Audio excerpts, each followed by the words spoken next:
Hi, Miki des. Hello, everyone. I'm Miki, your company man, VTuber that's head in the clouds since we're always flying planes. We are not flying planes, but there's a bunch of planes behind us, and we're talking about planes today. I'm joined by our lovely co-host for this talk show format. Hello, I'm Jover. I'm kind of like Mika, but not. I go in the backseat of the plane, unless it's an airliner. And then I'm also like a slightly differently colored dog. But today, we have a lovely guest.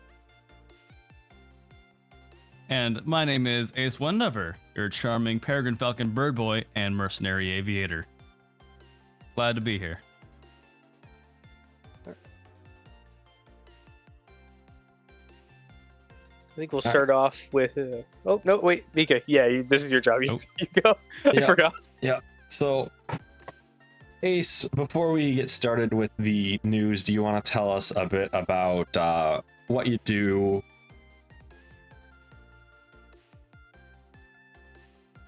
What do I do? Like, are you a writer? Do you make YouTube videos? Oh, just like my content in general? Okay. Yeah. Yeah, I mean, apart from, streaming video games, I'm also trying to get a lot of like singing content out there, a lot of music stuff. And I think there's not really much else, honestly. I do want to try to get into art, though. That might be something I could, mess around with. That'd be really cool. If you get into art, I will commission you. Be warned. My girlfriend's an artist, so she could help me out with that. Very cool. Ooh. Fancy. So I guess that means news time. Yes, time for the news, the painful part of the show. So we're going to start off with SATAC again. And as is the pain of having a Sunday morning talk show, SATAC is currently ongoing.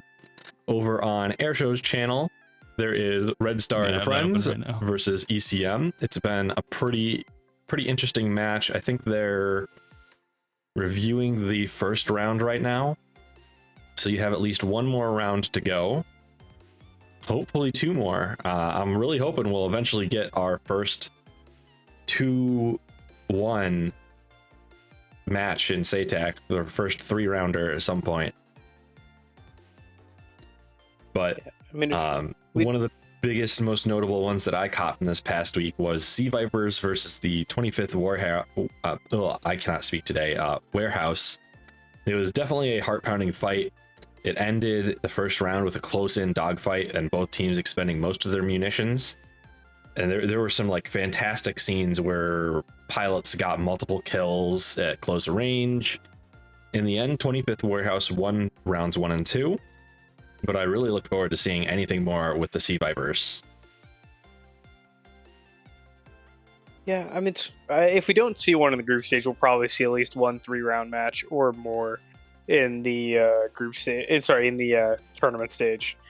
But it's weird that we really haven't seen anybody extended out at all. Like, you've not seen anyone really come back and counter against the team that won the first round at all so far through SATAC.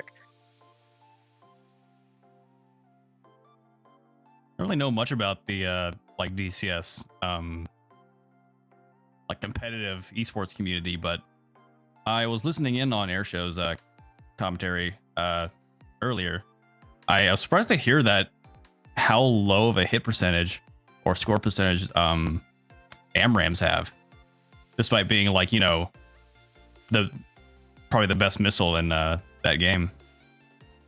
There's a couple factors, like they're just a little bit wonky right now, but also like if you're really respecting your minimum abort range, you're most of the time in SATAC slinging an AMRAAM against someone else who's slinging AMRAAMs, so you have to fire not in like 100% probability of kill,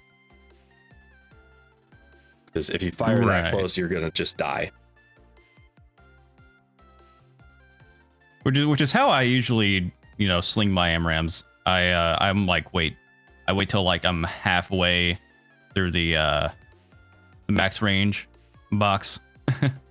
I tend Not quite to, in the guaranteed kill range. I tend to try to sling them at the no escape zone, which this past patch has been painful because like you get an oncoming target. You're going more than Mach 1 in the Viper. You're 20,000 feet above the guy, and your no escape zone is 8 miles. So it's nothing. Ooh. That's tiny. It's painful. Yeah, might as well just go Fox 2. Yeah, just Fox 2 at that point for sure. Although the Yeah. Fox 3s work a lot better in close range. I'm basically using them as giant sidewinders. Yeah, just in that case, bring aim 9Bs. I mean, Yeah. aim 120Bs. Yeah, if you're not going to have that range to begin with, you might as well just not even bring them out. But they're such great BFM missiles. No one expects you to sling a radar missile at them at 3 miles.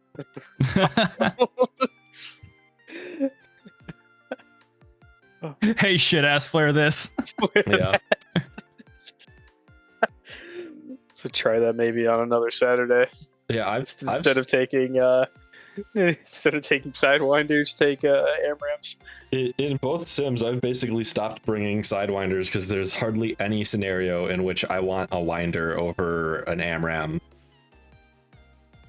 Like, sure, Right. the winder can pull some really high off bore sight shots compared to the AMRAM because it's like 70 or 80 degrees off bore sight versus the 60 of the F-16's radar cone. But man, that's not a ton more. And those high angle shots, I never hit them.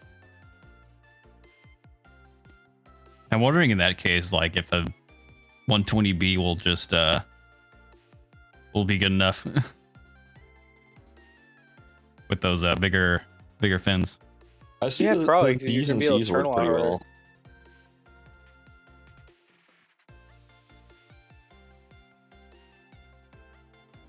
Hex, you can't believe the PL-5E isn't the most successful missile anymore in SATAC. Nope, it's the AM-9L. Because it's got 2 fired and 2 kills, which is hilarious. There's one really good pilot brought the wrong missile and still absolutely slayed with it. How it goes. They just don't expect it. Yeah. Nobody expects the AM-9L.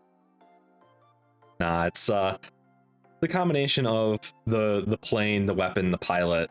It all goes together. Of course. And when it does, it's great. You win your SATAC match. Or at least part of it. Yep. I think... do we have anything else for SATAC? That's all I've got for SATAC. Alright.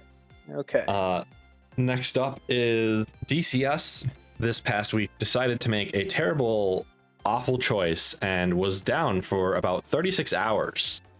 This made many people angry, and the dev response about it was kind of annoying because they're like, oh, we got the server back up within 36 hours. It's like, well, guys, your system was down for over a day without people being able to play.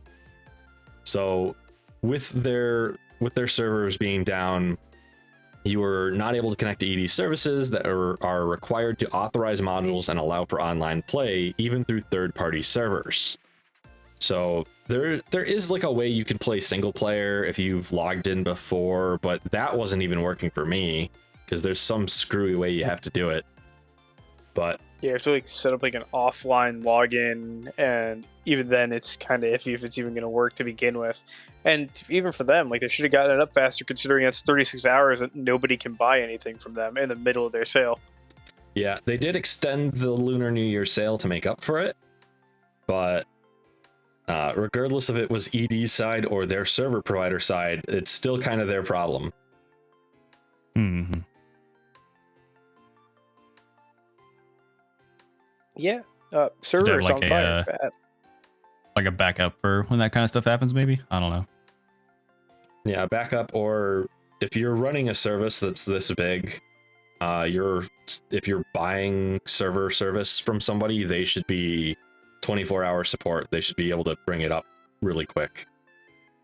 So I think if you're using AWS, you have that 24-hour support no matter what. Like, this shouldn't be an issue for them. Yeah, most web service or most server providers that are of decent scale should have that. Like most of the time when you see a server outage, it's like, oh, sorry, our server was down for 1 to 2 hours because, you know, the server burst into fucking flames and then the server provider swapped us over to a new server. Yeah, there was one a few years ago that was really bad. If I remember, it was 12 hours that AWS US East 1 went down for. Like, all of it. So anything relied on AWS just didn't work for that entire day. That reminds me a bit about another kind of internet issue where I think it was the Google DNS servers got DDoSed and like nobody could access anything unless they had the exact IP of it. I remember that. I remember that. Holy shit, yeah. And that persisted for like a day. And it wasn't like completely out, but it was pretty intermittent. You had like less than a 50-50 chance of getting to the website you typed in. Then there was, I think, one thing a few years ago where Cloudflare had a big, giant outage as well, and that also took down half the internet because it's half of it's Cloudflare and half of it's AWS. Yay! Yay! 2 points of failure for pretty much everything. This is fine. Oh, I'm sure. Speaking of servers, I just want to play Helldivers. Let me in. Is there a problem with the Helldivers servers? Oh, it's been full for like a week. Like ever since it came out. Like the servers are just constantly full. I've been forced to get Helldivers because I forced Spaceman to watch an anime. When either it gets less populated or they manage to allow more people online, and you know it kind of stabilizes, it'll be worth it, right? It's a fun as fuck game, but right now it's just like you cannot like even if you get in somehow, you can't find matches, you can't like get with people. It's pretty bad, but yeah. Oh jeez. Yeah. It looks nifty. Like the Discord VCs I was in while people were playing were a bit too screamy for me to stay focused or feel like comfortable. So I'm they're in that like Starship Troopers roleplay. Yeah. You really get into it. Yeah, I've noticed that. I was watching Whiskey play it a few days ago, and she just goes way off the deep end with it and just full into the Starship Troopers roleplay right off the bat, and it's amazing. Saw a clip of a guy with a flamethrower just wiping out waves of bugs. He just very calmly says, "This is what happens when you're not made in God's image."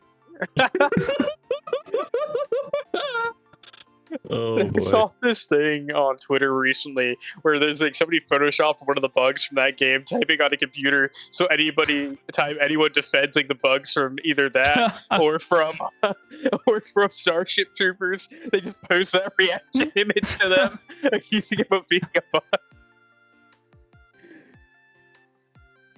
Oh, it's great. I mean, it looks like a genuinely fun game from the gameplay, so I'll probably grab it at some point. I just always wait like 6 months before I buy games, at least. I remember once I was like waiting. Gosh, there was one game I was like thinking about getting. I think it was Cold Waters. I waited 4 years before I actually bought it. Oh, I think I waited 4 years before I bought Cold Waters, and then I've waited like 3 more before playing it still. Oh my god. It's like I played it like twice. It was fun the both times I played it, but like once you're in the Seawolf, it's like, oh, this like submarine is just so overpowered that nothing can kill me. Great. Now what do I do? I've already sunk all the Chinese ships over there in the campaign. Speaking of overpowered Chinese aircraft, our next story is about the F-18. Wait. What? What? Wait, Mika, are you right? Chinese? Sorry, when I can't get a halfway decent segue, I'm just gonna do the Make something shittiest, up. pointless, makes no sense segue into the next topic, and see. I've been doing it for a little while, and I've been waiting to see if anybody catches on, and you finally catch on because this one was pretty egregious. But yeah, updated flight model. I heard. Yeah, Eagle Dynamics is working on some updated flight dynamics. Pretty appropriate for their name, huh? And this includes, oh my god, I can't speak today. This includes pitch impact when the speed brake is deployed, because it is gonna kind of pitch you up. Higher AOA maneuvering. I think they said that it currently can do 30 AOA, and it's gonna get up to like 50 or so. Is that with or without the funny button? I assume with the funny button. I think without the funny button. Oh. Then higher that's or better stability on landing approach, and then there are further improvements including landing gear, engines, autopilot, and ACLS. Very cool. Nice. I've been wanting to fly the F-18. I have it, but I haven't even I've barely touched it. I've noticed when I did kind of just fly around with it, it feels very stiff, like it's flying on rails. So maybe that AOA adjustment will make it feel a little better. They mentioned it's gonna, in the newsletter they mentioned that it's gonna be potentially a lot better at BFM, although it's gonna end up being a lot more like the F-16's case with BFM of you can pull really hard and high rates, but you'll kill your speed immediately. Right. Where like right now it doesn't really do that. You can maintain your speed pretty well just as long as you stay in burner, even if you're just pulling all the way back on the stick in the Hornet. I think the idea, or the mistake that a lot of people make with the F-16 though is,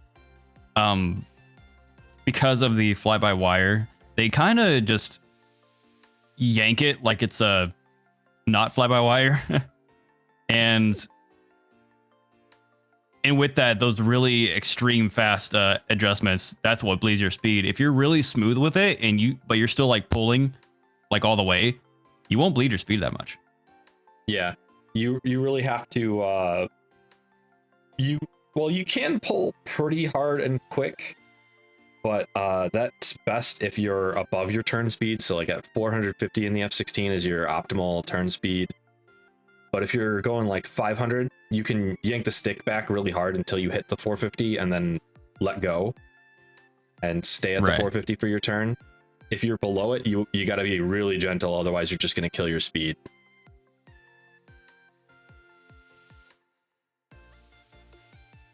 That is stuff that happens in F-16s that I don't touch until they add a F-16D or Eagle Dynamics. If you're there, F-16I, please, I beg. I'll see any Block 70s. Conformable fuel tanks, big avionics spine. Ace, I have to ask you, which would you prefer to have more in DCS? A Block 70 that's just all of the export combinations together that you can use? Ooh. Or do you want an A variant? Like a late A variant with the old cockpit? D model. Yeah. Yeah, I'll take a D model. You can literally stick the Wizzo dog in your back seat. What could be better than that? You'll get sent to the Hague a lot more often, but I'm pretty good at bombing things. I feel like that'd be so. It'd be even better if you're weaseling seed. Oh my god. Yeah, because you can just keep an eye on flying, and then your backseater takes care of the actual seed part for you. You can. It works great. I mean, at least in the Strike Eagle, when we're flying that, when we divide up our mission tasks, we can really take care of multiple things at once. We were doing reconnaissance at the same time as Shark was in the front seat engaging a Tomcat while I'm snapping pictures with the lantern pod of a bunch of targets on the ground to report back. We were able to do two things at the same time, completely independent of each other, with no issue. Yeah.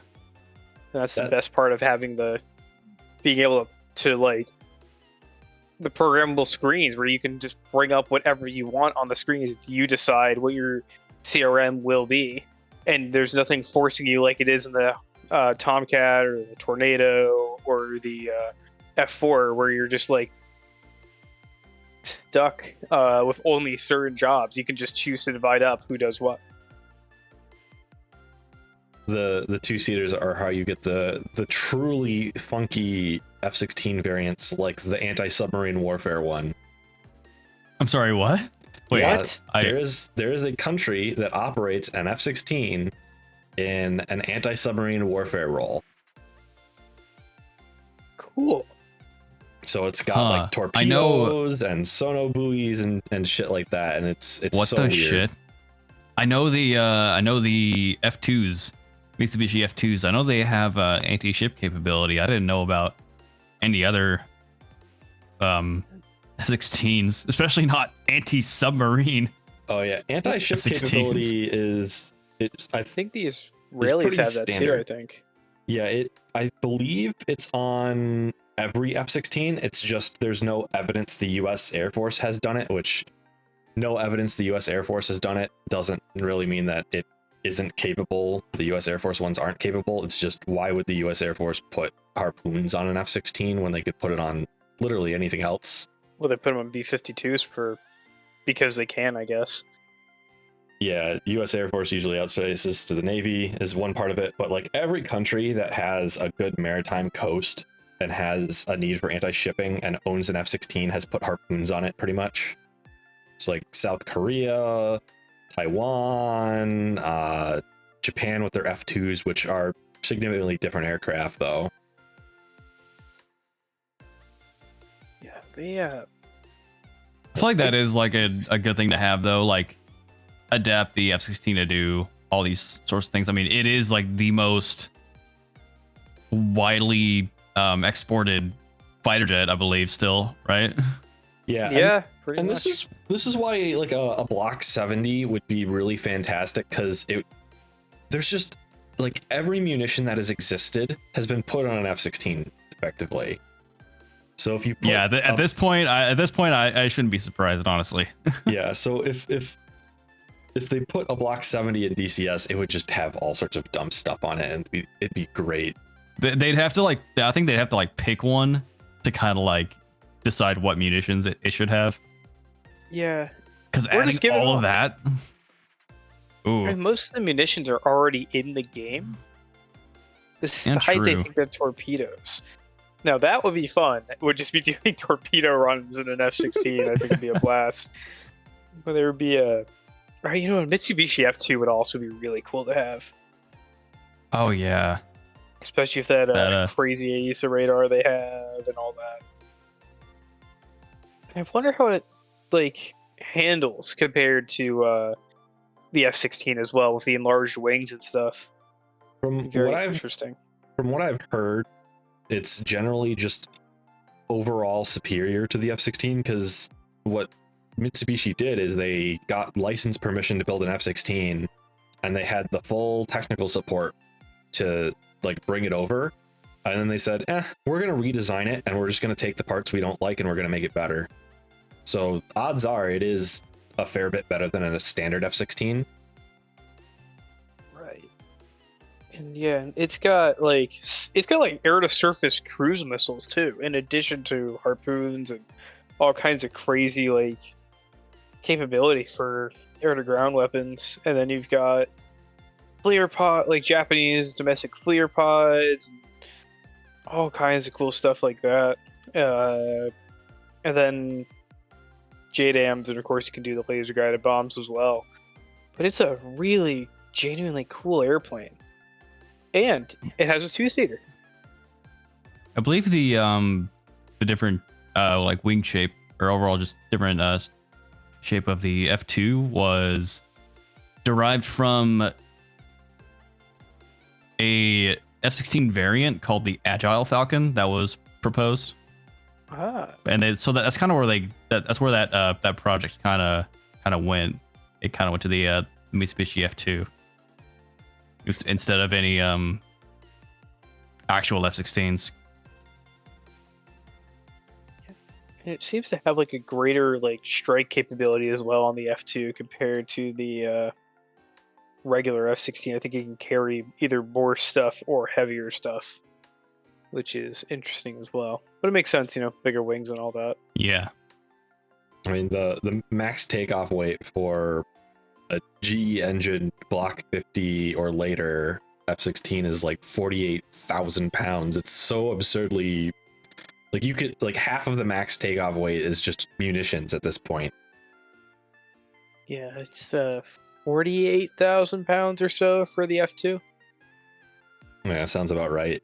Yeah. Man, F2, my beloved.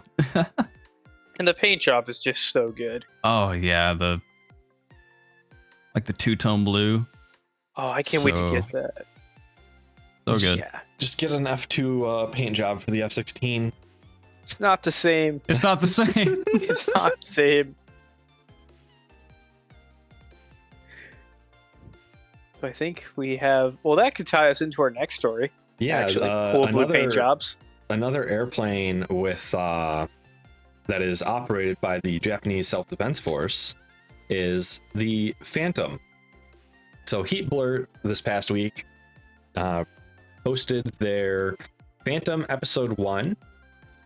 It is showing off a lot of various systems of the Phantom. I don't think they showed anything new. It's mostly reiterating things they've done before. They once again mentioned that they're simulating thousands of parts, which every time they mention it, it is pretty concerning to me, because if they're doing that, it's like thousands of calls per second and sounds like it would drag a computer to a crawl. So I'm going to hope that they're kind of overstating that, maybe maybe not the best word, but they're like exaggerating it a bit, because there's certainly ways you could quote unquote simulate all of those but not run calls for each one of those every second. But the video is very exciting. Reviews, other systems they've mentioned before, and I absolutely cannot wait to fly every nuts op with the F4 Phantom. Hopefully I can drag Joe to be my rear seater, but I'm going to ask Eaxon to give me the absolute most wear shitbox of an F4 so it can just have engine failures every single sortie. Yep.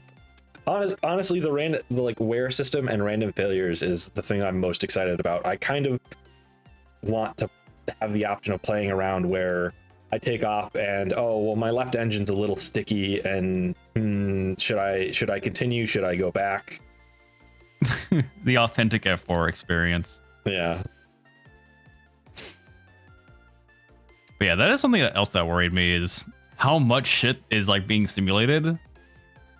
Like, I already hit like almost 100% CPU usage.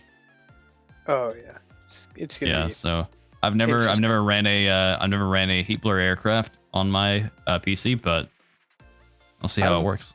I've only Not run so the bad. Big N, but that's pretty old, and it runs just fine in single player at least. Tomcat runs fine in multiplayer for me. I usually well above 100 FPS in that. So it should be okay at the least.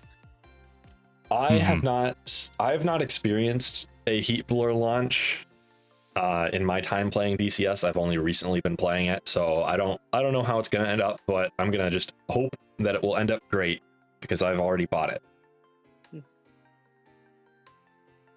Yeah, I'm still waiting. There are many who wish to bid to get me as their Rio by sending me a key. So we're just gonna see. We're just gonna wait for all the bids to trickle in, then we'll take one. Yeah, this will be the first multi-crew aircraft that I have. Multi-crew is just the better way. It just is. Like it's so much better as an Speaking experience. of, I need to trial the F-15E to try being a Wizzo. Yeah, it's fun. You just kill stuff. That's your only job. Yeah. I've gotten good enough where I don't even need point track. I can just do it by hand. Like I can just follow moving targets now with the laser, and keep it perfect. The fun part for me is trying to get really like super precise with the bombs. Like, can I send this like this GBU like through this guy's windshield or something like that?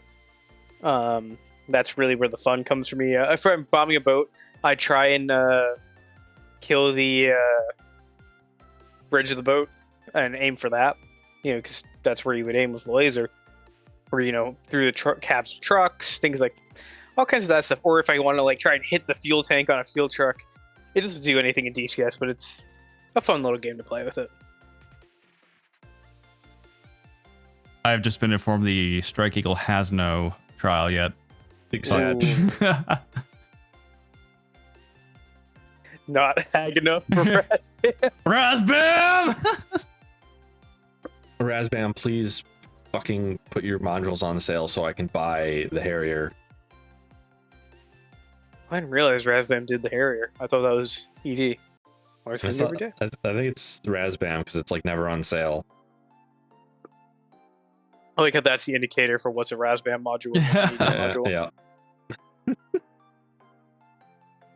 It's a shitbox. It's a Razbam. Oh no.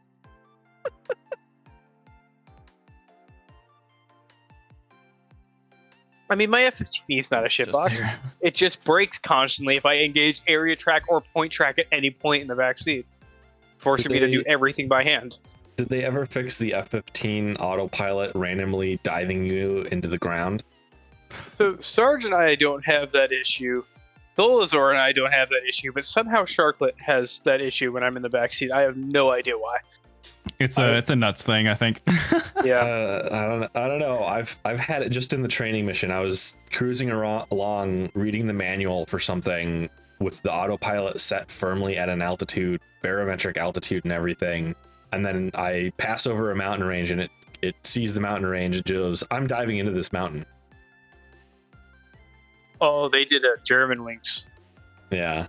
That's not good. Have you? I don't know. Have you seen the Eagle Shaker?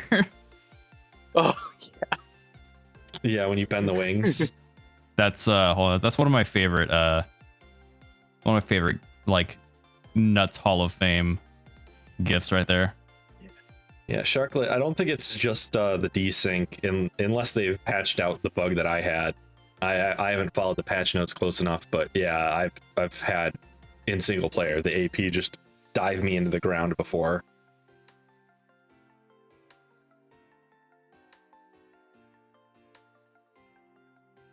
all right. All right, That is, Joe. oh I wait, know, we can get a cool fancy blue paint job on the Phantom. huh? The Because the Japanese Japanese one? operators operated Ooh. F4Es. We'll look forward to that. You know what other aircraft has a Japanese livery? What's that? No, which one? This one. Oh yeah. Oh, sure. what the fuck? So Microsoft Flight Simulator has dropped their newest free update. Where they keep getting money for these free updates, I don't know, but I don't care.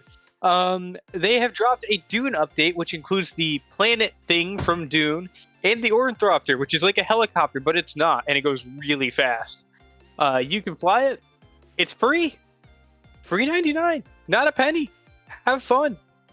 It's free real estate. It only costs 200 gigabytes that I don't have. Yeah. All it costs is one extra NVMe drive because I'm not putting up with the loading times of doing that from a donut ever or through a SATA cable. But otherwise, totally free. I would love for DCS to do something dumb like this, but they wouldn't. And they charge you $70 for it. They just, yeah. Yeah. Speaking of the actual movie, was there no worm in the first one? There was Shai Halud. Okay, because I remember seeing the trailer for the second Dune movie, the second new Dune movie, because I know there have been some past ones, and I saw the worm. Is like, did they not show off the worm in the first movie? Isn't like Dune famous for the worm? Yeah, the first one they show it off where there were a couple points. Like, I think the first time you see it, it's eating a spice harvester, and then the second time you see it, a person's like, "I'm going to sacrifice myself, Shai Hulud," and summons the worm. Ah. Yeah, like it's. The first movie was pretty good, although I have some questions about certain scenes they let run for the length they did while they cut other content. Yeah. But I guess the question for me is, why Microsoft Flight Simulator? I mean, what else are you going to put it in? I mean, I guess. I think that it's starting to become a platform for science fiction aircraft to be simulated, because they did one with Halo, right? Yeah, they did that because they're Microsoft. That one makes sense because they're Microsoft. But yeah, I mean, I think it's a appropriate like platform to put in these, like, you know, what if this could be simulated, you know? Yeah, I saw pictures of these people just flying these around New York City and stuff too. Like, you can just do whatever you want. I can't think of any other game or simulator this could be put in. War Thunder. No. Although War Thunder already did. If War Thunder did it, it'd be one event and then they never do it again. Yeah. War Thunder killed the worm, I guess. Yeah, it's nifty to see Microsoft coming out and doing this. This is like a regular thing. They'll just come out with like a random free update and you just be like, oh, hey, 20 gig update. Give me some space. And I'm like, all right, you can have 20 more gigs on my drive. Just give me more free stuff, I guess. Like, they've had full fidelity airliners now that are just completely free. Because they're just like, for the 40th anniversary edition, they just threw out a gigantic free update with like 20 airplanes in it. I'm like, just have fun. Yeah. Use your gift from Microsoft while you're still puzzled as to how on earth this game even makes a profit in the first place, considering how much free stuff they just throw around. They cost millions of dollars to develop. Thanks, Daddy Microsoft. Yep. We are the flagship franchise once again. I really want to play Microsoft Flight Simulator more, but fuck, it just takes up so much space. I think my install is somewhere around 450 gigabytes right now. Oh my god! That's like piles full of like add-on, like full fidelity airliners and stuff like that. Yes, yeah. I'd probably stick with the vanilla stuff. Maybe a Dassault Falcon if they don't have it already. Oh well, in that case, I think it's time for our next slide. Oh. So, okay, there we go. Two seats. Very recently, there was a massive development update video from Phoenix Simulations, showing off its Block 2 update for the A320 for Microsoft Flight Simulator. This will be a completely free update to anybody who already has the product, and there will be no price increase if you want to go grab it. This includes all kinds of better features, more systems depth, and it will be, assuming it releases before the Phantom, it'll be the third aircraft on the consumer flight simulation market that fully models compressor stalls, the only other two airplanes being the Heapler Viggen and the Heapler Tomcat. So that's pretty cool. They've chucked this thing full of features. They redid the electronic flight bag in the plane.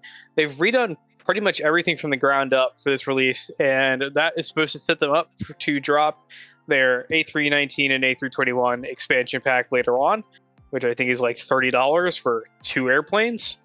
That's pretty cool. And they also teased a new product that got censored in the development video, and it sounds like it started with an S, which, because it's attached to a company called ProSim that creates the original simulation they modify for Microsoft Flight Simulator, the only other thing they have is a 737. So one has to wonder what they're up to. They're plotting, they're scheming, and they're British developers plotting and scheming over there at Phoenix Simulations. They're up to something. They aren't telling us what yet, but it could be huge if they go and decide to try and knock PMDG down a few pegs, which I wouldn't exactly be opposed to. But Wait, cool. you're telling me there's multiple things going on in the civilian flight sim universe? I thought Yes. DCS was the only flight sim that existed. Yeah. According to one Mr. The Ligma, there's only War Thunder Sim Battles, Falcon BMS, IL-2, and DCS. There are no other flight simulators. What you're seeing right now is just you, the audience, having a schizophrenic delusion that we're even here in the first place. The show's actually already over. Don't take your meds, otherwise our show doesn't get as many views. Yeah, please don't take your meds. And then on top of that, there's more. If we can go to the next slide. You gotta say that like an infomercial. But wait, Yeah, there's more. Oh wait, there's more. So this is something for you DCS players and you civilian flight simulator players to work on together. Volanta has released their 1.8 update, which includes an interesting new feature called Teams, which creates a friendly leaderboard and stat sharing and stuff like that for you and your friends. And this app has a DCS plugin that allows for you to track all of your flying, pretty much, that you do in DCS. You could add up airframe hours, shows you where you were, where you've been, creates leaderboards for who flies to which airport the most times in a week or a month or a day. And now with the Teams features, you can like rank yourself with your friends based off how much you fly and where you fly. And I think that is really, really cool. So I'll probably start, so I'm like the one guy who has a Volanta premium account. I'll probably start one of those up and I'll share it with all the nuts people. And Hex, to answer your question, no, that's the DCS Vegan and DCS Tomcat are the other, are the ones that were having the compressor stalls things. But yeah, Volanta, great program. I've used it for years since it came out. 11 out of 10. Enjoy. Your turn, Mika. All right, that moves us on to real life things. So real first quick, off, because there's something I noticed. The green outlines, Mika, green outlines on Live 2D. That's probably the spout capture because I've got a green background for it. So okay, I can tell you how to fix this real quick. Oh no. Okay. In Live 2D, go to the green like picture icon, the big one. Scroll to color picker. Okay. And check transparent in capture. It is transparent in capture. What? Yeah. Oh, make it black. Make it black.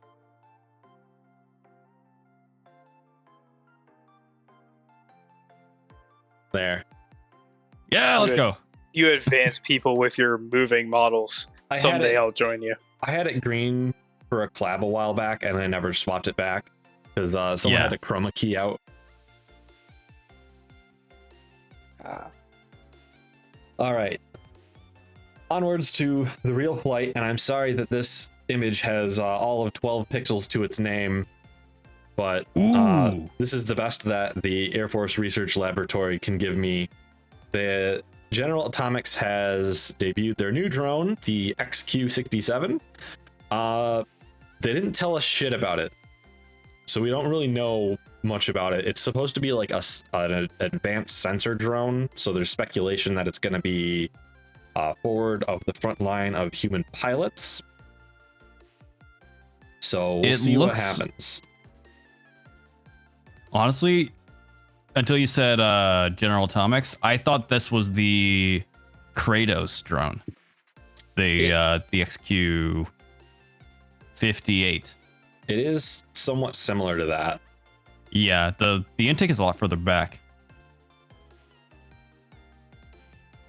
But yeah, sadly, secret, not much going on with it. Yeah, it is one of the drones of all time. A very good drone. It hopefully flies. Yeah, hopefully it flies. I think they've done taxiing testing, high-speed taxi tests for it. Yeah. Drones. And speaking of I don't know. I think I like the Kratos one a little more. Aesthetics is what matters. We all know that. Right. Yeah, Like it that's literally looks like some Ace Combat shit. Yeah, if you don't look cool while you're flying as your drone, it just doesn't matter. Uh-huh. Speaking of things that look cool when they're flying and are also unmanned, JAXA this past week managed a successful launch of its new H-3 rocket. This is the second launch attempt of the H-3. This launched from Tanegashima and landed nicely in the targeted orbit. JAXA plans a launch cadence of about 6 launches per year, and I'm not sure exactly what they're going to be launching on it, but JAXA does have an ISS resupply vehicle with some unique capabilities. It can launch up and deliver to the ISS larger experiments than any of the other options, even the new Dragon or the Boeing Starliner. That's what they'd probably be launching on it 6 times a year. That matches up time-wise. Yep. And this should be a cheaper version of their H2 variants, because this is, I think, using a lot more off-the-shelf components, they said. Wait, what happened to the first one? The first launched one? Yeah. I don't know. I didn't read far enough into that. Ah, okay. Hopefully it didn't explode. That'd be bad. It would be pretty bad. Especially since Japan has so few launch pads that they can't really afford to have them get blown up. Yeah, that'd be rather unfortunate. Here in Florida, we have too many launch pads. Too We many or not use all of enough? them. We don't even use all of them. We have like 40 over, at least 40 over at Cape Canaveral. Probably closer to 50 or 60. I think you need more. All right. All right, this brings us on to the section where we pelt Ace with questions. Yeah, let's go. Yeah. Joe, do you want highlighted or not highlighted questions I this want time? not highlighted. Okay. That sounds very interesting. But first question for you, Ace. Is it hard operating plane controls with bird wings?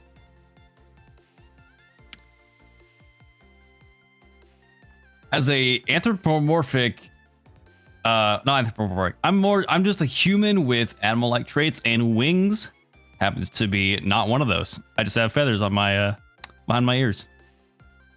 Oh. So yeah. So why do you need a plane if you can fly? I can't. I don't have wings. I just said that. Oh. But in my design, I have thought about having, like way long ago, I thought about having toggleable wings, but decided against it. Doesn't really fit the aesthetic I'm going for. And I also thought about having tail feathers. Ah, I remember you talking about this another night. Yeah. God, I think it was on stream. It was- Okay, Axon and Hex are bullying me. Or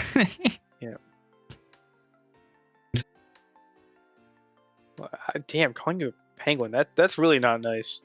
That's very Heck, rude. you shouldn't do that. He was nice enough to come on the show today. So you should Yeah. respect our guest. All right. The next question is: have you considered legal has informed me that we are not allowed to ask this question, so we're gonna move on. wait, what? Don't worry about it. Don't worry about it. So if I remember right, the small bird that sits on your shoulder is named Nugget, right? Oh yeah, here. Let me get him out real quick. Oh, great. Yeah. This So is is this- Nugget. Yeah, Nugget is very cool.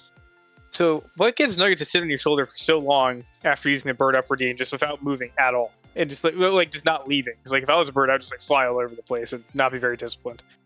Oh, pet birds are very can be very disciplined sometimes. Ah. Yeah. Very cool. I used to have a couple budgies, couple parakeets, and they would just chill on my shoulder like for like 30 minutes at a time. Oh wow, that's actually really cool. Yeah. Nifty. There's something new. And another, I guess, fact. I'm a. Hold on, I sneeze. You can't Okay. mute for a sneeze. It's not allowed. So I'm a peregrine falcon, while Nugget is a pygmy falcon. So he's like so small. Like these very small falcons do exist, and they're just like they're probably the tiniest bird of prey I can think of, actually. Yeah.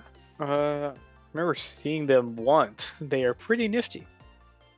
Yeah. Small but ferocious birds.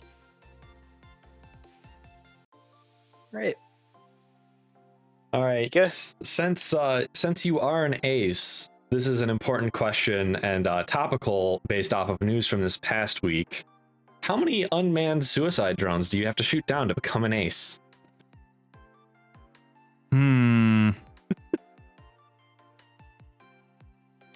I remember this discussion. Man.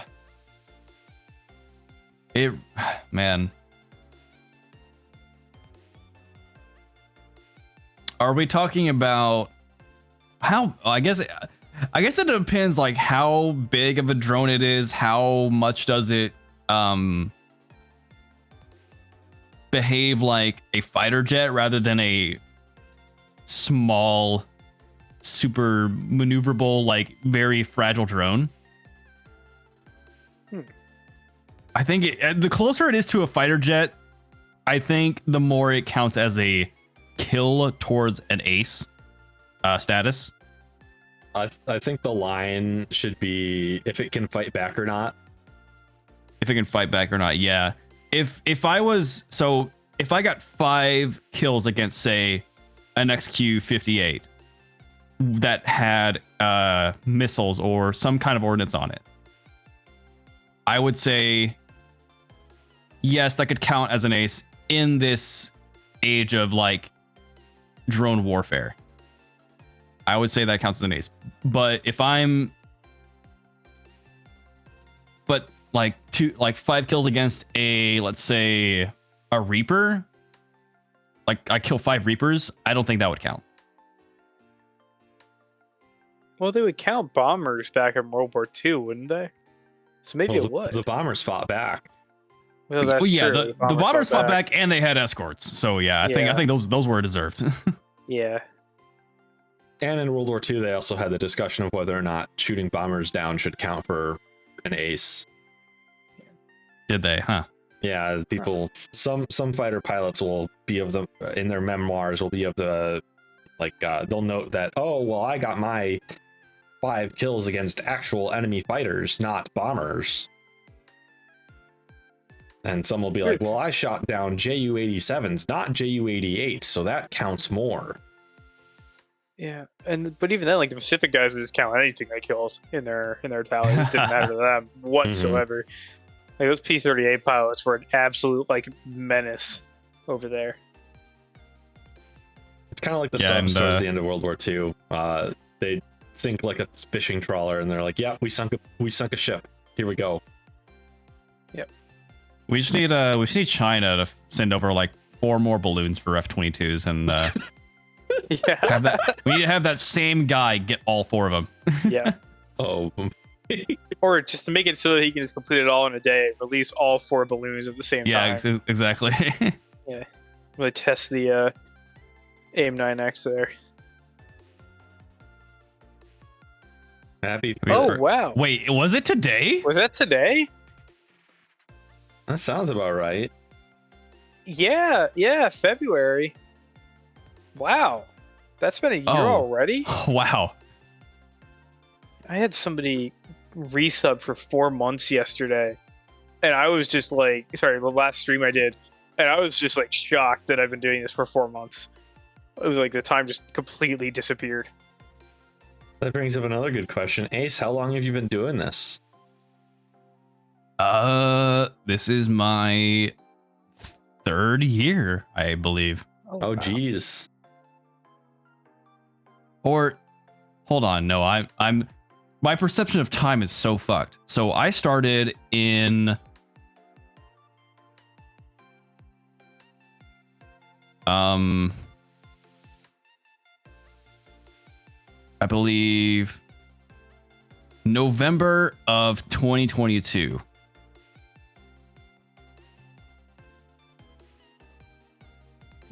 So, yeah. So like a year and a half ish. Yeah, a year and a half. And there was some time before that where I kind of like took it easy. And well, I only started seriously doing it around November. So yeah, a little more than a year and a half. I was like, when I said 3 years, I'm like, wait, that doesn't sound right.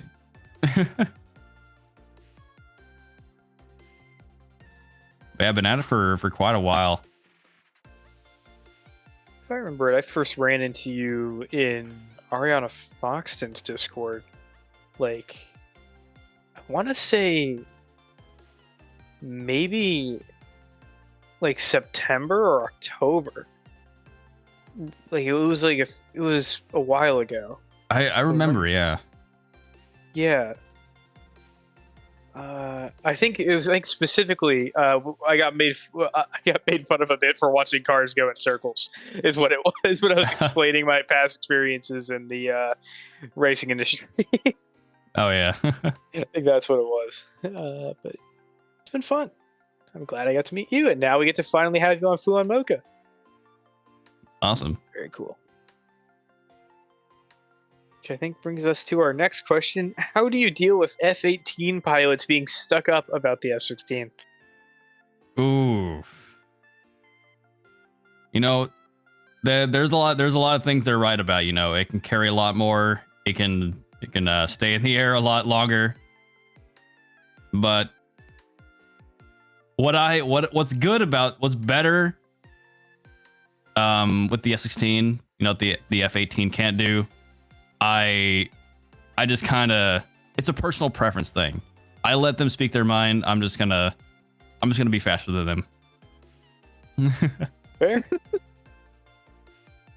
Oh man, I find it hilarious. I simply fly away faster so I don't have to listen to them. I do find it hilarious, some of the misconceptions between the F-18 and F-16. Like they're both fantastic aircraft, but people will be like, oh, the F-16 can't stay in the air as long as the F-18. Well, actually you can. It loiters. It has a longer loiter time than the F-18 does. It's just the afterburner is what makes you run out of fuel so fast. Yeah, because the afterburner's got so much thrust in it. But yeah, if you're flying the F-16 ideally and an F-18 ideally, the F-16 lasts longer loiter time. Yeah. And then on the other side of it, where people think the F-16 is really fast versus the F-18, if you get an air-to-ground load F-18 and an air-to-ground load F-16 in DCS, I find the F-16 is slow as shit compared to the F-18. That's definitely one of the things where I really like the Strike Eagle, because we can just drop bombs at supersonic speeds. The Strike Eagle literally has 2 F-16 engines. It's stupid fast. We figured out a way to get bombs to impact the ground at above Mach 1 with the laser guided bombs. It was pretty fun. It's all people at the ground just can't hear it coming, and then just explode. And I believe like the F-16 has had a weird, like it kind of has like an identity crisis. Doesn't know what it's supposed to be. I think we just call those multi-role fighters though. Yeah. You know, it's smaller, it's lighter weight than like literally every other jet. But like it's just so fun to fly. It's the workflow is so easy. It feels like when you not my words, words from an F-16 pilot, I believe, has a YouTube channel. Instead of like sitting in the cockpit, like, you know, if instead of flying it feels like you're wearing the F-16. If that makes sense. Because of how connected you are just with the HOTAS controlling everything and how small that cockpit is. The cockpit is it really tiny. feels like you're connected to the jet, like you're wearing it. And I think that's that kind of that feeling of just like you become the jet. Yeah. It's something that like I feel like you don't really get with a lot of other aircraft. I think it's definitely a unique feeling to the F-16. Like any other plane, it feels like I just happen to be inside of the plane rather than connected to it. Like it's that kind of. I mean, even the tube liners, Cessnas, even like the only time I really didn't feel that was like real life airplanes. It felt like when I was in control of those, that it felt like an extension of myself. But otherwise, in the simulators, it always feels like you're just kind of there on the side. Mm-hmm. Maybe I should try it one of these times. The workflow in the F-16 is really slick. I can go basically entire sorties where I don't have to take my hands off of the HOTAS except for raising and lowering the landing gear, doing upper front console stuff, and switching out the load category. Everything else is got like a HOTAS bind, so you can control all of your MFDs and everything. Oh, wow. I'm not sure how much I'd actually like that, because I like that I have to go push buttons in the planes that I fly and, go through the each one of the like side buttons around each one of the 4 display panels, for example. And I like going and putting stuff into the UFCs and all that. You can hit the side buttons. Excuse me. But like as an example, with your radar, you can hit the button to extend and decrease the range of the view, but you can also just run the cursor off the top or the bottom to extend or decrease. Oh yeah, Axon gave me so much shit about that, but not doing that like all the time. Yeah, I still sometimes take my hands off to change that, but for the most part, I'm retraining myself to just use the cursor instead because it is a bit quicker and slicker. Yeah. Yeah, we can.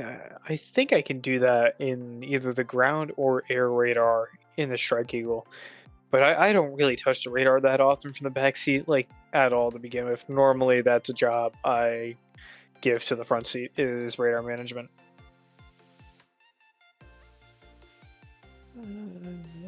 Yeah, okay. So Thor does the same thing on the 16 and the 18. Yeah. The cursor bump. And I feel like a lot of moments I'm just in the F-16, I'm like maneuvering pretty hard, like actually defending against something, and I'm able to like change my weapons, change like whole page, like MFD pages to what I need.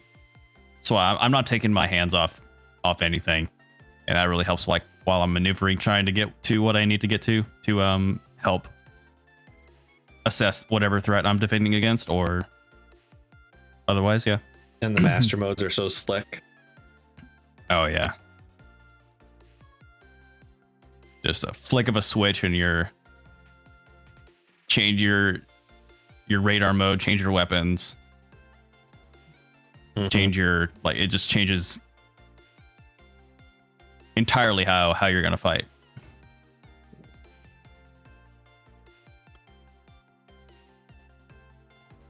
All right, and speaking of how you fight, what got you started in flight sims, and what was your first flight sim?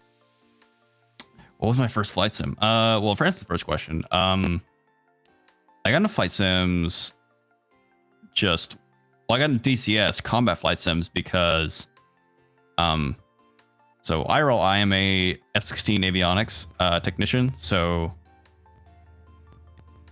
like in knowing these systems, I went into DCS kind of with the knowledge that I have, picking up the F-16, and seeing how similar it was to like what the knowledge I already knew. Like obviously because it's a nearly 1-to-1 simulator. It really got me interested in like really just like feeling like I could fly this thing in real life if I really wanted to. Obviously, I probably can't. I'm sure it will be fine. Like there's a lot of different things like a lot of real life things that it's kind of hard to be simulated that I probably wouldn't be good at, but but yeah, I feel like I could confidently, like once I'm in the air, do things that I have done in many times in the simulator. My first simulator was Flight Simulator X or 10. I don't know what people say. It's the same one. Yeah. And I remember having like the dinkiest little like I think it was a Logitech Dream 3D Pro. It was like it was the Logitech HOTAS, not even a HOTAS. It was just a stick. Yeah. And it had like the little like knob for throttle like on the stick. Yep. Almost everybody like we've had on the show had the same stick to start off with. I think I can try to find it. Yeah. It's like the universal flight stick. Yeah, I had that, and honestly, all I did was just load up Denver, pick the new jet mod I just installed, and fuck around with it. Honestly, it's about and the same way I it was always, and I always like anytime I installed like a freeware mod, like add-on jet, I would take off. I would feel like it feels very like it's too maneuverable or it's too stiff. Like this is lame. This isn't what this jet flies like. But here, yeah, that's the stick that I used to have way back. Where everybody has had that stick at one point. Yeah, like that is like it's the same. They have not changed it since it came out. Like I mean, I have one that lasted I think 10 years for me. Like, and they never changed the design at all. It's like, and they still sell new ones. I think I've had like 3 of them because my pots kept dying. The Extreme 3D Pro 3D, the Logitech Extreme 3D Pro for those asking in the chat. The flight stick. It's just a stick. No, the throttle is literally a tiny lever on the stick itself. Yeah. That's how I got started in Falcon BMS. I had a 3D Pro and then an Xbox controller to handle like all of the TMS commands for the F-16. Have you seen the Turtle Beach HOTAS? It actually looks kind of cool. I don't know anything about like the quality of it, but it looks pretty decent. Never heard of it. It kind of looks like it's based on the X56. Ah. And it looks like what you'd expect a Turtle Beach peripheral to look like. They try to make it look very spaceship-ish. It's got a lot of RGB, which means it's got to be good, right? Exactly. Yeah. It's got a carbon fiber sticker on the hat switch plate. Nothing says quality like a carbon fiber sticker. Yeah. Fake carbon. You love to see it. I mean, it has quite a bit of, buttons to bind shit to, which honestly, if you're just getting started, it's kind of all you need.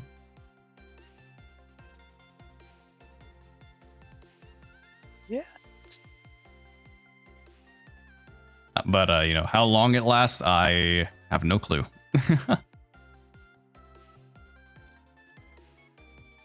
Someone will find out when they buy it, and then they'll tell us on Reddit, probably. Yeah. Turtle Beach. We'll see.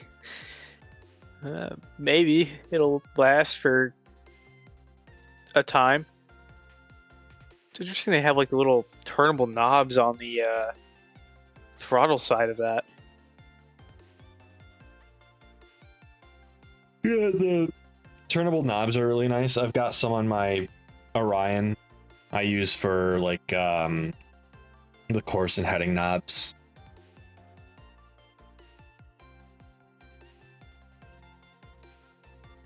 Huh. Well, I know there's a company that made like the Airbus autopilot control unit, but like a tiny version of it to put on your desk. I know that came out recently, and I was like, that looks nice, but that's also $400. I'm not so sure that's like I'm gonna get $400 worth of worth out of that from just turning knobs instead of using my scroll wheel. But then again, I won't have to use my scroll wheel, so maybe Just build your own. that like assumes I have skill, Mika. I'm sure you can do it. There's YouTube. I'll end up shocking myself to death at some point if I do that, Mika. It's only like not gonna 5 happen. bolts. It's fine. I mean, I'll find a way. I can do avionics wiring. I actually I never broke any avionics. I just flew the plane until I couldn't anymore. There was a guy that managed to break the like AHAR system in a G1000 of one of the planes in the fleet I flew in.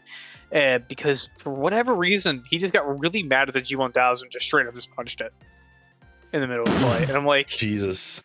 and so What like the AHAR's board was like snapped on the inside. And like the screen had like a bunch of pixels blacked out from it. I'm like, why?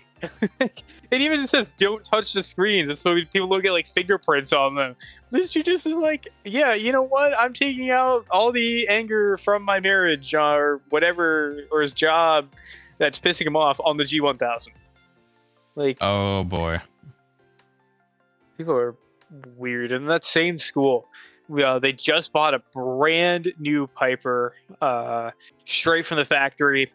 They hand it over to the student. Student does their first solo in this Piper a week after they buy it. Gear up landing. The whole thing's Man. written off after a week. Man. Holy shit. Weird stuff goes on, man. It's so much whack stuff that happens, at least on the civilian side.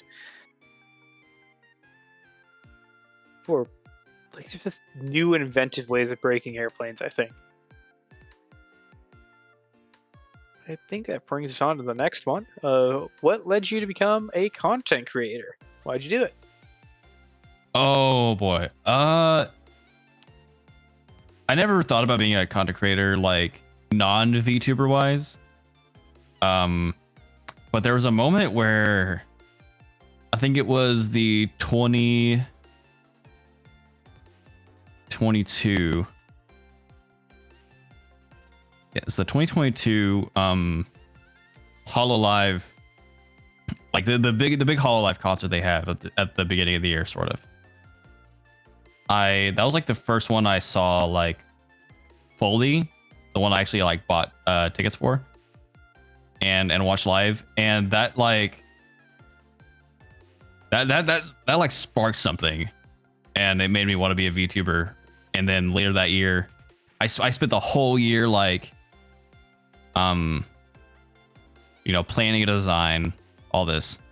Oh, correction, 2021. So I spent from 2021, like February, to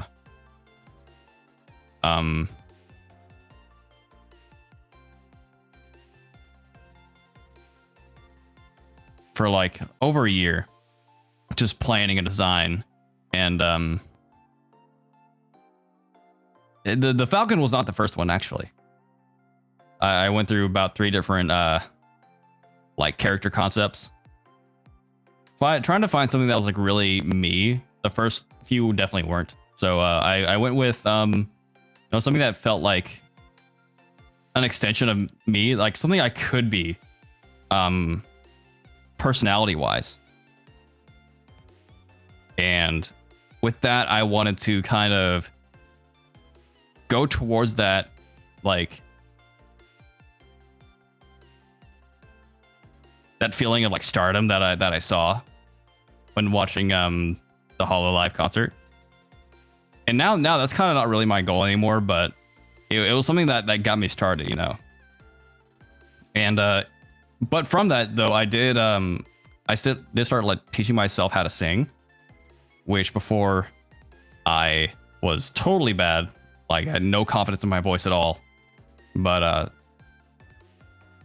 a few from Hollow Stars, the male branch of Hololive, Izuru, I was really inspired by his singing, and it kind of made me want to become one of those male VTubers who can, sing it decently and also be just cracked at video games.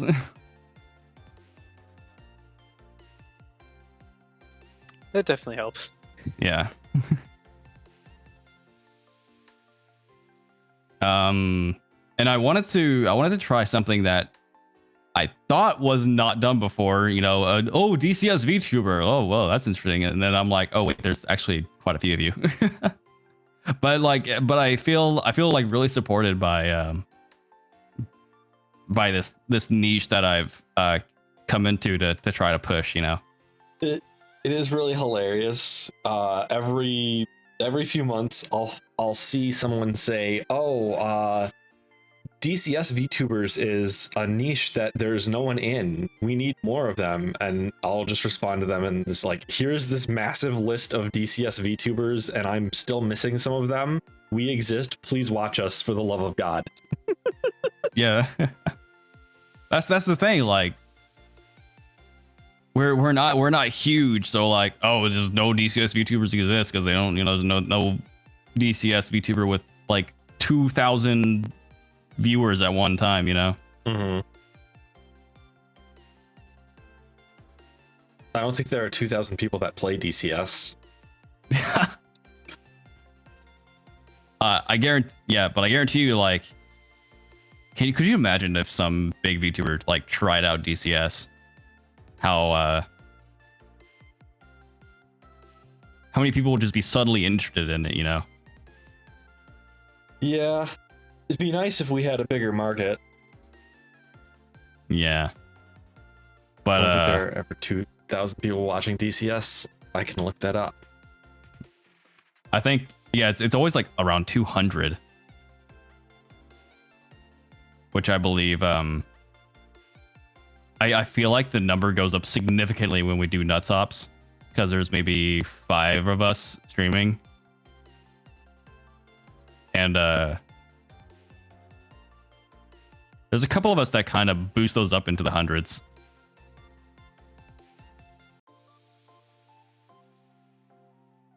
It's In the past month, the peak viewers for DCS World is 281. Oh my god. wow. Not even 300 for peak. Wow. Which was likely a Nuts Op. Yeah, I bet it was.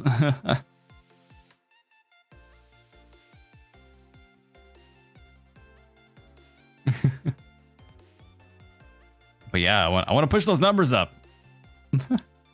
Top live DCS World streams currently is Airshow. I mean, I expected that, yeah. I usually, it's always going to be like Tricker, Airshow, or Sharklet. And then like really late nights, I see Sarge usually is up at least the like 40 viewer mark or somewhere. Sarge is up at ungodly hours. Yeah, all the time. Yeah.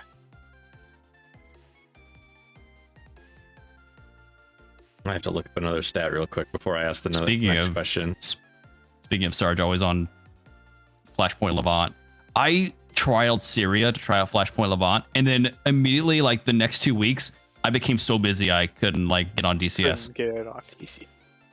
And now it's like, oh, I never tried out Flashpoint Levant. Fuck. Yeah, it's good. It's like a little like the 2-guy weapon limit for some planes is a little underwhelming, but like for an F-16 or a Hornet, that you don't really feel it as bad. Right. But I want to sling 4 Mavericks with my F-16, please. Yeah. You get 2. Can you carry 4 harms in Levant? Nope, 2. No, what the fuck?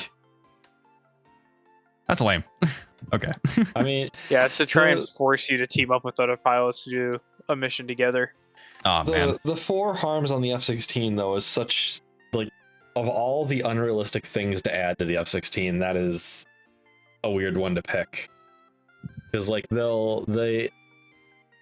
ED caved on that because there was like one squadron that wired up the pylons for it, but then like every F-16 is supposedly wired for the AM7s, and they won't add AM7s on the F-16.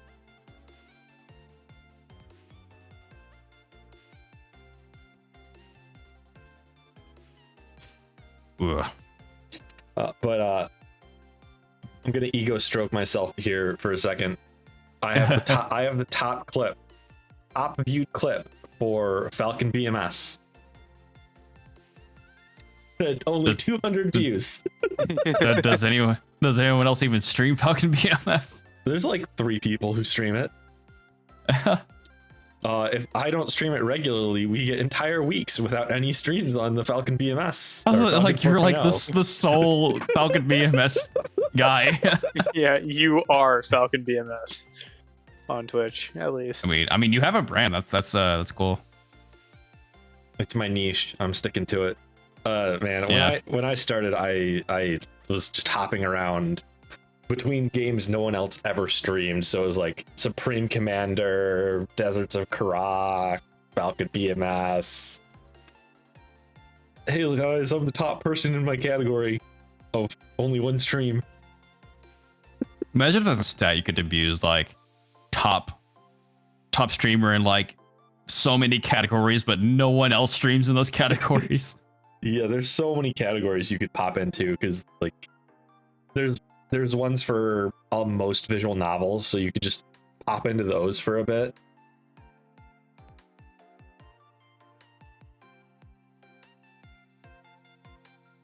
But talking about stupid awards to get and goals, what are your goals, Ace? And I did just set some new goals since I got the model. So good. What are they? So something I've been lacking is stretching out on other platforms, notably TikTok and YouTube. So right now I'm wanting to try to do like bi-weekly uploads of shorts or maybe monthly like long form videos. So just like have consistent content on other platforms. Do more covers. I know I said like last year, I always said like, oh, I'm working on a cover, but like it just never really happened. Just because I wasn't confident in how it sounded. So there's so many like scrapped covers and like projects on the back burner, and so I'm gonna try to finally work on those. And in terms of just like numbers, honestly, just maybe like 1,000 files before the middle of the year, I guess. Try to get, you know, the 20 concurrent viewer average. At that point, so many sponsors and opportunities kind of open up. War Thunder, give me fucking content creator. Oh yeah, I've been begging War Thunder to just give me like a referral link even, but I refuse to play it on stream until they do that, which is a bit of a like, catch-22. Like there. even Ari has like tried to get vehicles for me, and nothing. I think at this point it's like a year ago. I used to I used to be pretty outspoken about War Thunder being a great intro to flight sims back when I was playing IL-2 Stormvic. Oh, because War Thunder is a great intro to flight sims, because if you're like, oh, I want to get into flight sims and I know nothing about them, if I say, oh, go play DCS and here's this fucking giant manual you have to learn just to take off. Oh, It's not a good way to retain people. Versus if I say, go play War Thunder and fly around in the planes, and you'll learn actually a little bit about air combat without needing to know all of the physics and the technical side. But you can learn all that, and it will make you a better player. And then you can ramp up how realistic your sim is until you feel like you want to graduate to something more complicated. Okay, yeah, I get that. Which is kind of what I did. I know. I can't remember who it was. Some YouTuber. He spends a lot of time in War Thunder Sim, and he said, those fundamentals like translate to DCS pretty well. Yeah, the fundamentals of like War Thunder's highest sim level, the physics is still there. It's toned down and a little easier, but if you won't have the muscle memory carry over, but you'll know, like, your first takeoff you might explode in IL-2, but your second one you might get it. Right. And also there's the whole thing of like, in War Thunder, in DCS, you spend like 10 minutes on the ground starting up, taxiing, taking off. Another like 20 minutes flying, and then all of a sudden you're dead from a missile you had no idea where it came from. And you have to do that all over again. War Thunder, you literally start the match. You're on the runway. You just have to press one button to turn your engine on. You're off. 2 minutes, you're in a fight. Mm-hmm. Get shot down. Just you're in the air so quickly again. So that repetition, like how much you're actually like doing something like in the air and fighting, you're learning those fundamentals a lot faster. Yeah. So I'll maintain that it's a good thing to start with. It's a good option to get people into it. But the thing is, like, of course, you have to grind or either buy a premium if you want to get started in just right away. This is why I don't have anything past tier 5. Yeah. And even in like top tier jets, it's like here's the thing with War Thunder Sim with top tier jets now. Like F-16s, with how complex it. Oh no. Is he going robot and breaking up? Oh, he might be back. Give it a second.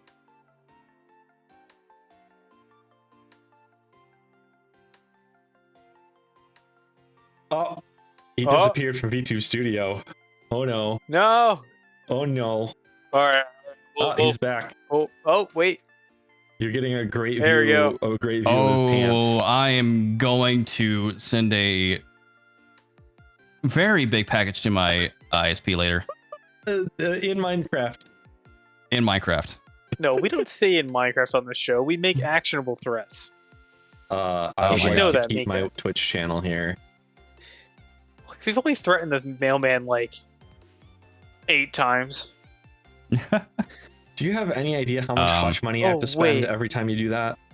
I think I actually threatened to send an explosive device to somebody on the show at one point. I can't remember exactly when that happened though. I have said quite a couple times I will actually mail a pipe bomb to my ISP in Minecraft. Yeah, I think one of the people I targeted was like the designer of the Boeing 717. But you guys already got 2 weeks of rant on that. Yeah, that but rant. I'm not gonna do that a third time. What was I saying before I got sent to the Shadow Realm? Something War Thunder Sim. Top tier jets in War Thunder Sim. You're getting these more advanced systems that Gaijin is not bothering to simulate the actual, like a lot of things that improve the quality of life and like the actual usability of these systems. Like for example, F-16C in War Thunder Sim, the Jahemics or Hemics, like it is not something you can just turn on. You have to turn on your missile seeker for you to see your Hemic symbology, and it's always just like, your missile seeker's on. It's not really ideal. I'd rather be able to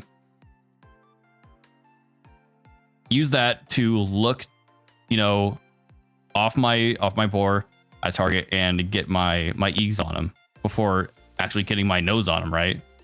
You can't do that unless you turn your Missile Seeker on, and it's so annoying.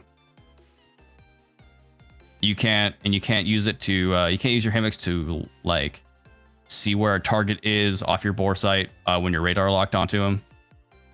So the only way you can see a like that target box is if your nose is pointed on him.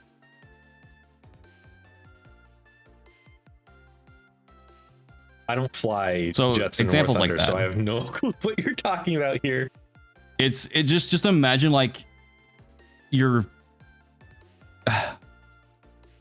just imagine like you have no Hemix until you're in a very specific situation. Huh. Yeah. And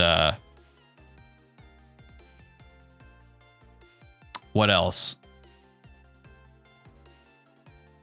So yeah, like okay, one thing I rely a lot on with the Hemix is the threat direction from the RWR. So if I don't have that Hemix on because I don't have my Missile Seeker on at all times, which is definitely not ideal, I don't know, where that threat is. And the War Thunder RWR is Garbo, yeah, because it's like the same across all planes basically. So that's why I stick to like Cold War era jets.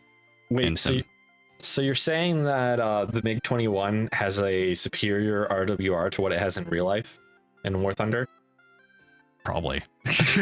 Yeah, I mean, it's pretty hard to do worse than what it has in real life. Considering the MiG-29 and the Su-27 have the same RWR, just more sensitive. Or rather, the same RWR display. Yeah. It's okay, yeah. That's the thing. Gaijin's like attempt to simplify things just makes things more complicated because you're not getting the information you need. Yeah, okay, yeah, okay. Russian, your Russian RWR, yeah, okay. You need to simplify that.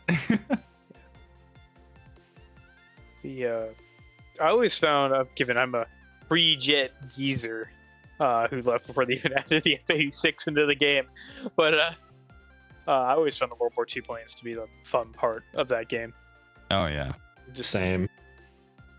Silly, fun Warbird moment. Like, I almost got tempted to jump back in, but I'm like, you know what? I can't sell my principles out quite yet. yeah. If I hopped into jets in War Thunder, I'd probably spend way too much time trying to figure out keybinds because my keybind file predates jets being in War Thunder. Yeah. Oh fuck. Mine Yeah. too. And my keybinds are all custom, so The there's radar not a lot. controls are, yeah, not good. Ow, who's throwing stuff at me without me seeing how they're throwing stuff at me? Impressive. It's Gaijin. Yeah. They know. They're listening. They've already got Sharklet on the payroll. They're going to get us soon. They're trying to get us. Sharklet's the only mod I have in chat, so it's probably her. The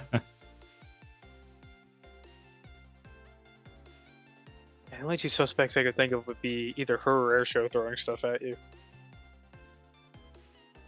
But I don't think Airshow's here right now. So what happened earlier, I've been having like every so often just random drops in connection where nothing really like it's so short that it's just like my own Windows doesn't even like tell me. It doesn't have like the the globe icon, like a missing connection. That doesn't even appear. The light on my router doesn't even change color. It's just it's so momentary. The only indication is if I suddenly start like getting packet loss, or if I'm streaming, the square turns red I'm like, oh fuck. It's just it's so frustrating, and I have no clue what it is.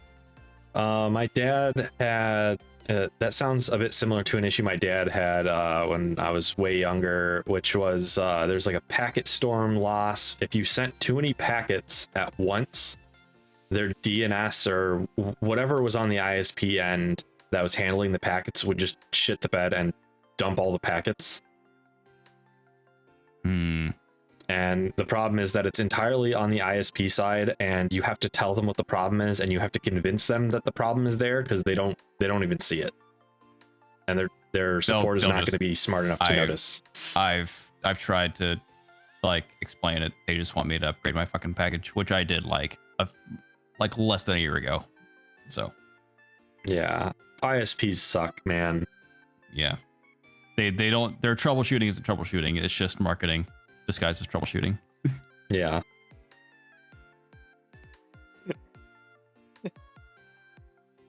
Spectrum is who I have, and they sometimes it'll just break without any explanation for like 12 hours, and like they'll just never say anything about it. Given God. They're the old version of Time Warner Cable was so bad they just changed their name to Spectrum to make people think they were someone else. Buh. It's not as bad as Comcast customer service, though. That was the worst I ever had. Have you ever tried to like cancel your Comcast thing before? Yeah, I had to. They'll just refuse. They just won't do it. What the fuck? Yeah. And then they'll start harassing you. They'll send you like insults in the mail. Like they're actually the worst. Yeah, I did that because I moved from someplace that had Comcast as the only provider to someplace that literally does not have Comcast as a provider, and I had to call to cancel. And they're like, "Oh, well, you could have Comcast at your new place." I'm like, "Legal? I can't. You guys do not service this area." "Oh, we can service it." No, you explicitly state you will not service this area, so fuck off. Leave me alone. And they'll keep going back and forth with you on this for multiple hours. They will do anything to stop you from canceling. Except having good service. Yeah. That's really the only thing they refuse to do. Okay, so now since that happened, I know for sure it's not a like OBS/Twitch side thing.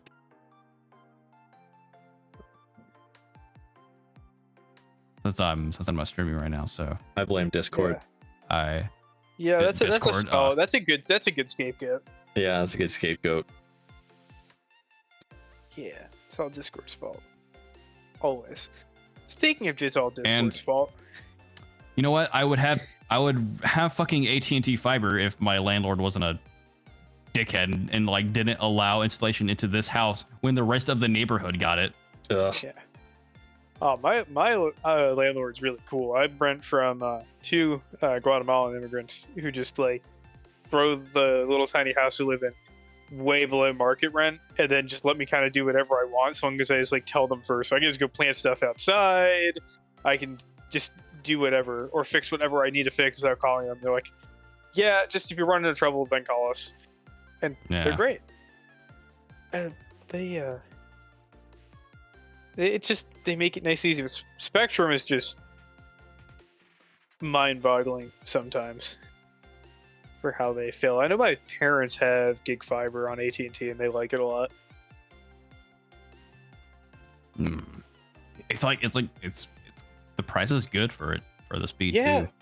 Like my gig fiber is $99 a month, which isn't amazing, but it's a lot better than what I would have had to pay back when I lived in Connecticut, which would have been $250 a month for gig if they wanted to run a fiber line out. But we considered Starlink back when we lived there, but obviously I don't anymore, so it's not really my problem.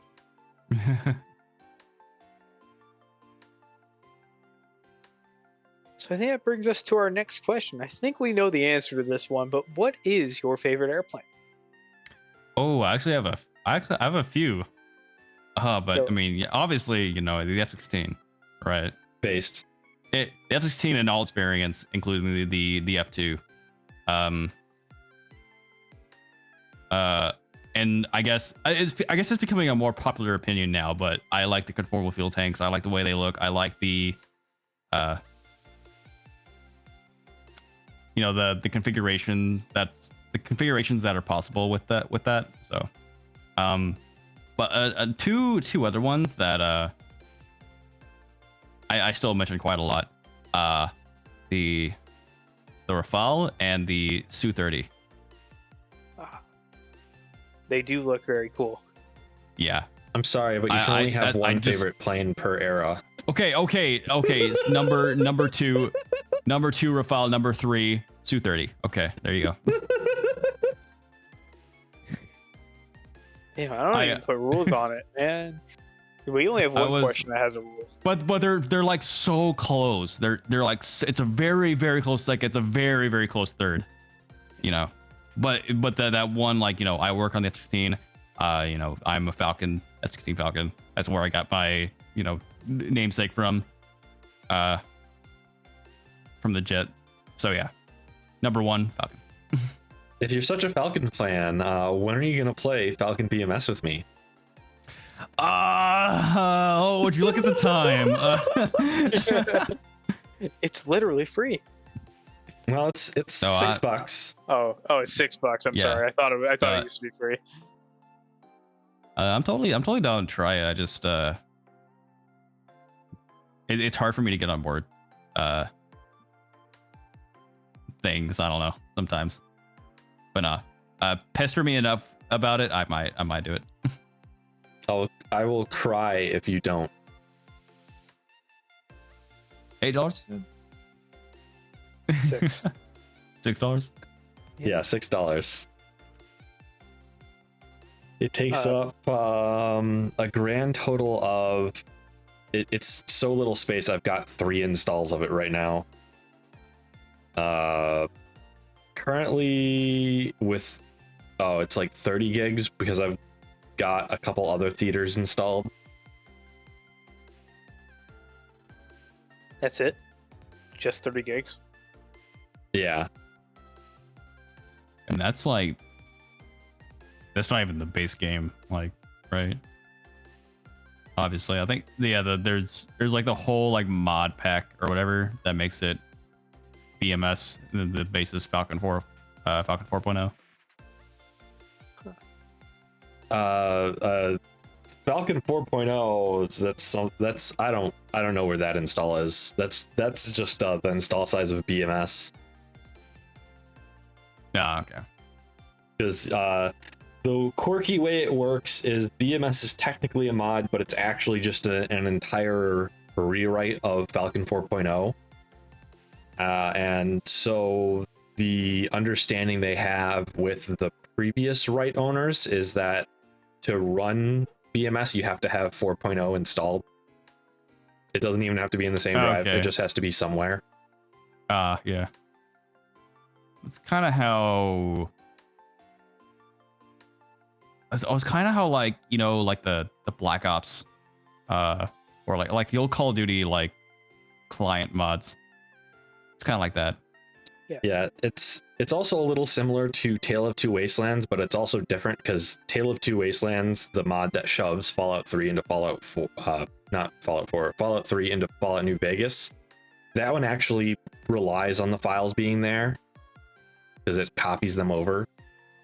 This, it doesn't do any of that. It's its own installer, it's its own standalone thing, but it checks for your Falcon 4 install.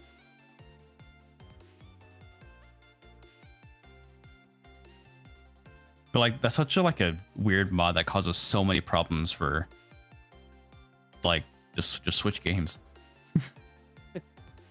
Oh no, Tale of Two Wasteland fixed a lot of problems with both Fallout 4 or Fallout 3 and New Vegas. Isn't that what the unofficial like big patch mod is for? That's like at the front of every Bethesda Nexus. Sometimes those patches cause more problems than they solve. Really? Yeah. Okay. I've had installs where I'm like, why is it crashing every 5 minutes? I've only got 40 mods installed, and then I remove that patch and everything is fine suddenly. Some of those Only 40 patches bucks. are weird. Bethesda games are weird. Yeah. Yeah. Speaking of weird things, what are your least favorite airplane or airplanes? Oh boy.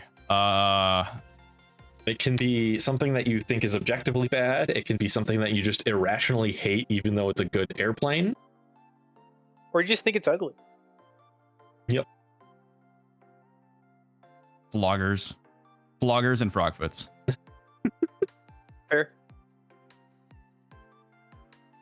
Which airplane is this blogger again? 23. MiG-23, MiG-27. I hate MiG-23s too. Yeah. I think that's reasonable. They're just Let me try to something that's not Russian. So I don't anti-biased.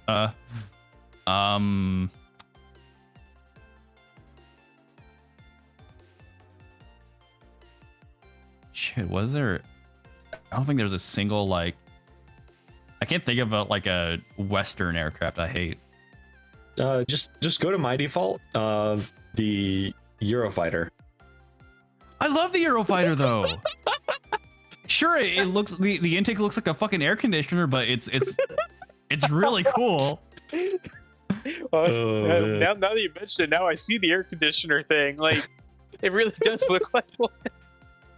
I will say Rafale over Eurofighter, but Eurofighter's still cool. Yeah.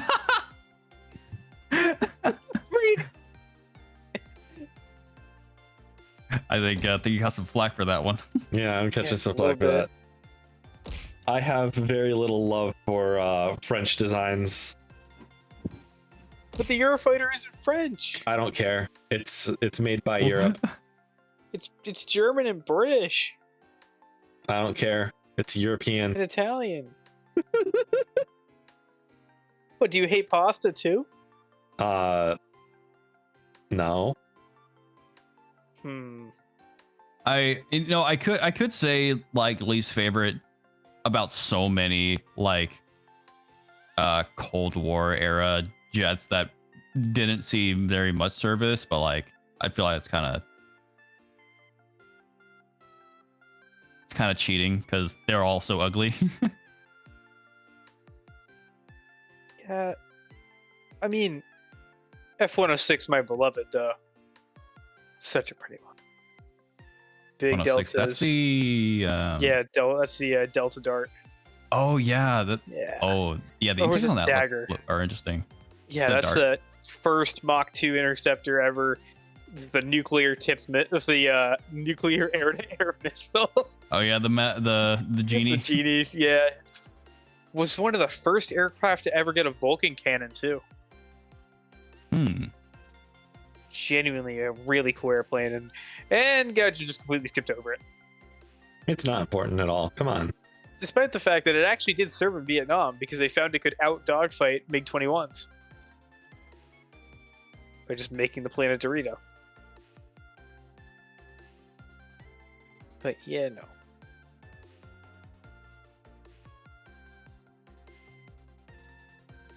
I really can't think of like Yeah. a Western jet that I hate that isn't like It just could be, ugly, just ugly from being in the Cold War. I mean, it doesn't have to be a military airplane, though. It could be any airplane. Yeah. I mean, I could say these one, the DC-10. Fair. The Death Cruiser. Although that one takes a whole new meaning if you mod it in to be the player aircraft in Ace Combat. I think you've seen that video of the FedEx Yeah. one. I think that thing just went straight through the force fields that the Arsenal birds had. It just destroyed the whole thing in one go. It was pretty impressive, honestly. Yeah. It was like almost as much force from that airplane as a FedEx guy does whenever he punts the package up over my fence instead of just placing it outside like a rational human being. All right. No. Okay. I think I know one.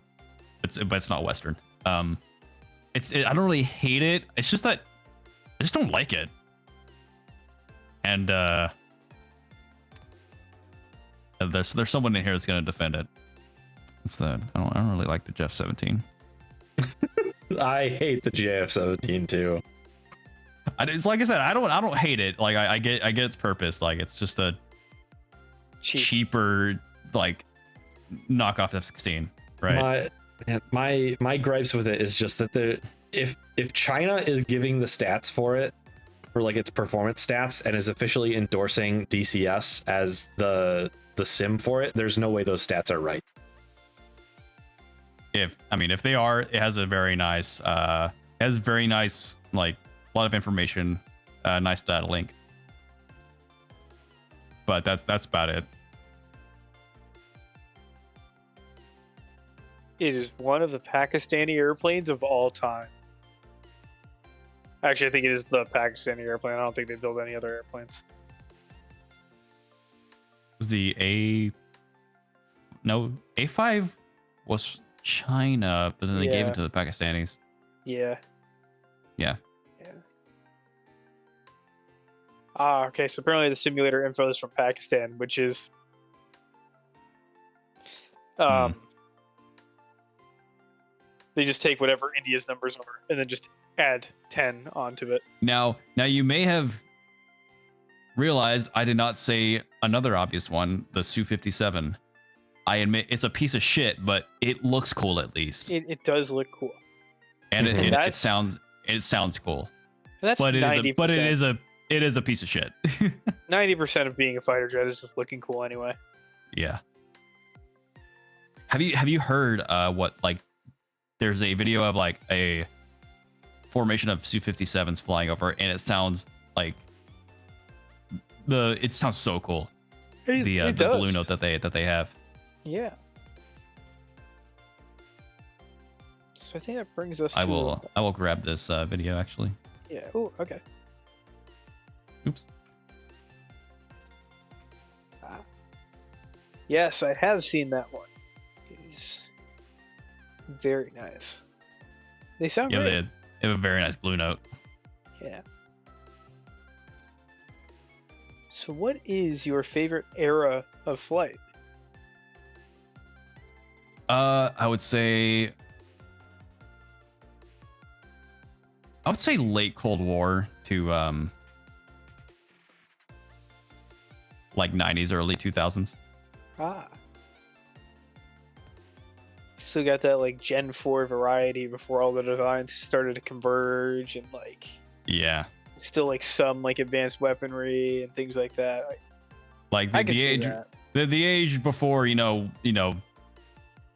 like one jet could do all this shit on its own. Yeah. I think that's and like my perfect example is the my favorite era of flight is the operations room video of the air war in like that first invasion. Yeah, that's the coolest shit ever. Like perfect demonstration of like so much shit in the air coordinating together on one mission. I have a book written. F-18s just shitting out TALDs and seed aircraft going in. Nighthawks doing Nighthawk behavior. Yeah.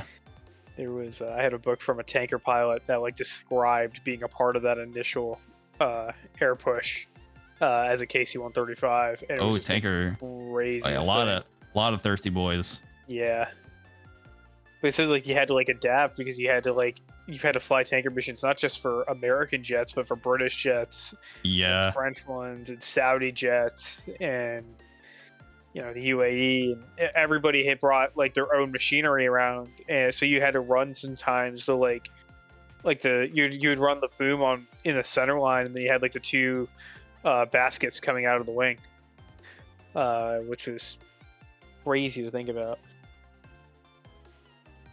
You could do that sometimes in BMS. You can get multiple planes refueling at the same time. I've yet to boom and basket. I really need to practice air refueling. That's something I haven't done. It is really hard in the DCS F16 because the F16 is so slippery. It's a combo of the engine spools up really fast but does not spool down very quick at all. And so I find if you crack the boards just a little bit, it can help. But then it's still you have to pull like a lot to get it to pitch up. But then once it starts pitching up, you have to push down to stop it. Yeah, I feel like that could be remedied like with the like a force sensitive input like what Windwing has, unless you have that. I think it's just the F16 has a flight model adjustment that gets a lot less sensitive when you open the air refueling door, and I think DCS just doesn't have that quite right. It just needs to be a little less sensitive for that. I would very much like some kind of toggle where I can just like set two different curves and have a toggle to switch between those curves. Yeah. You get dampeners for AAR. Also, AARing an F16 without a damper would basically be impossible because of its FLCS and how it's designed to react very rapidly. Also, don't like the rear refueling doors. I think I would be a lot better with it if it was the probe, like a lot of other jets. Yeah, so the probe and the drogue. Yeah, I mean, it's so easy to do the probe and drogue refueling. Like, you really don't even need to try with that. You just have to get there and then just stay in the general area. Yeah, but I think the reason they do the door refueling now is because of the hazards that kind of posed. You know, drogue falls off, goes into the intake. Yeah. I mean, they still do it on all the Navy side, plus on, because you can't attach a refueling boom to a buddy tanker, but all the helicopters still do the probe and drogue as well. Plus all the Euro guys do that, unless they're in. I mean, F-16s. I think you have to do it with a helicopter. Yeah, kind of. Well, part of it is also the U.S. is like the only air force that operates the boom, and the U.S. operates the boom because it's a lot more flow rate for the larger vehicles we send around everywhere. Whereas most other countries, they use the probe and drogue because it is cheaper and easier to fit onto aircraft, and it has lower flow rate, but they don't really mind too much because they're not like sending bombers halfway around the world. Yeah, and even with their fighters, that's kind of not really their doctrine. Like, even our fighters rely on mid-air refueling a lot. But the reason that the whole European collective doctrine and why they have delta wings, it's fast response, like fast strike, short takeoffs. Not really just it's not really about staying in the air and keeping that mission going. It's just like fast response, fast strike, So the mid-air refueling is kind of not really a priority. Mika, you may be surprised to hear this, but they do actually operate the booms on for both the French and Dutch tankers, as they run A330 MRTTs, which carry the boom, but have like a drogue that they can put out of the boom, along with the two extra underwing refueling points. Yeah, I know. And of course, the Dutch have F-16s too. So I know you can like ground refit the tanker, the boom tankers to have a drogue.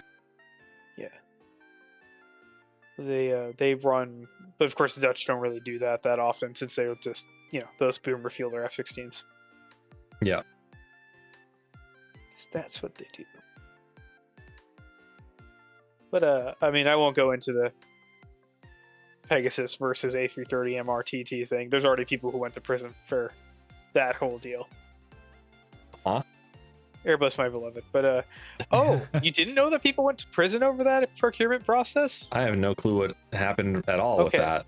So there were two tanker designs competing. There was the Airbus A330 MRTT and the Boeing Pegasus. The A330 MRTT was bigger, could carry more gas, could fly further, can carry more stuff, and just do everything generally better.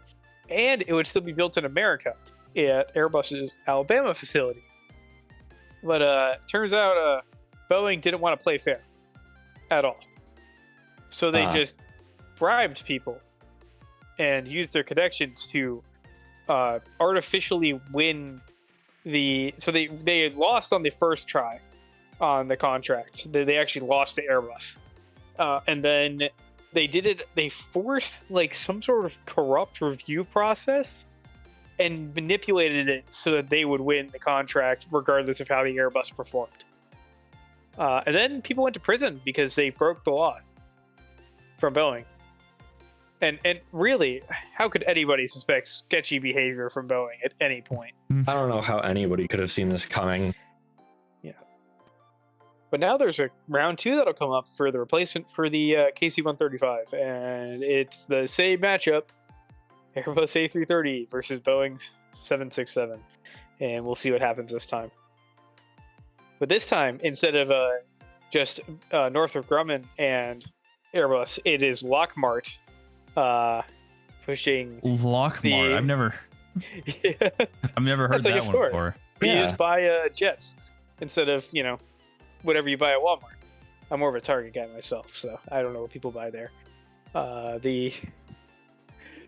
But yeah, it's Lockheed Martin going up against Boeing. So maybe this time we'll actually have a fair review process, and we'll just get corruption and rigging from both sides instead of just one.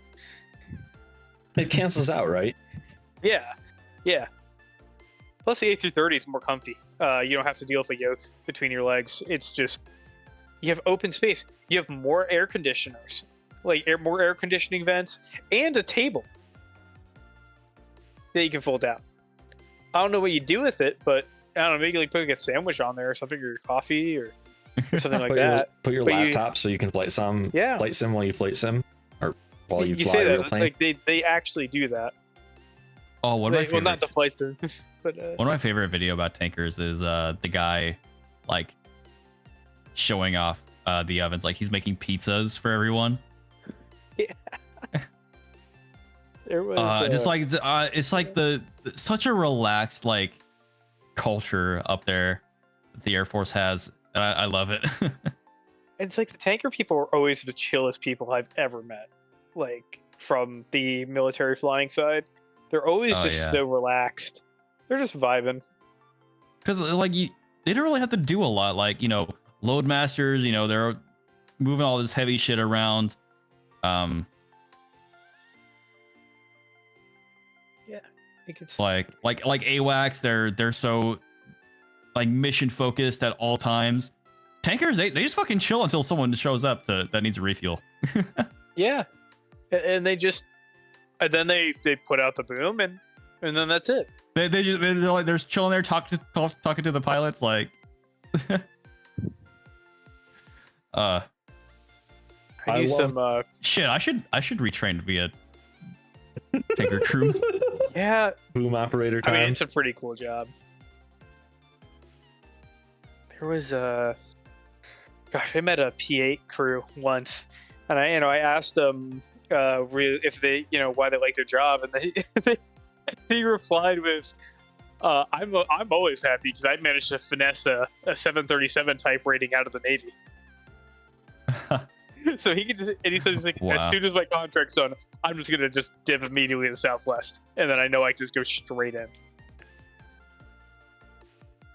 I'm like, well, yeah, that sounds like a good plan. Yeah, I may never be a wild weasel and an F-16 pilot, but I think I'll go be a crop duster. That's the next best thing. Yeah, it's not bad work. Those I crop almost duster went- videos look so cool.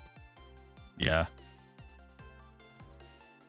And eventually you can be like me, flying tubes, but except in real life.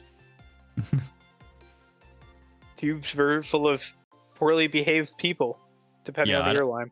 I don't want to be a honestly, I don't want to be a passenger plane sort of pilot because of the I guess liability, responsibility that comes with that. Yeah, but like Delta is supposed to pay like $450 an hour, starting like 2028, and that's pretty damn tempting, I think. And I heard like FedEx pilots, they have really fucking weird hours. Yeah, UPS like we eat like even ones.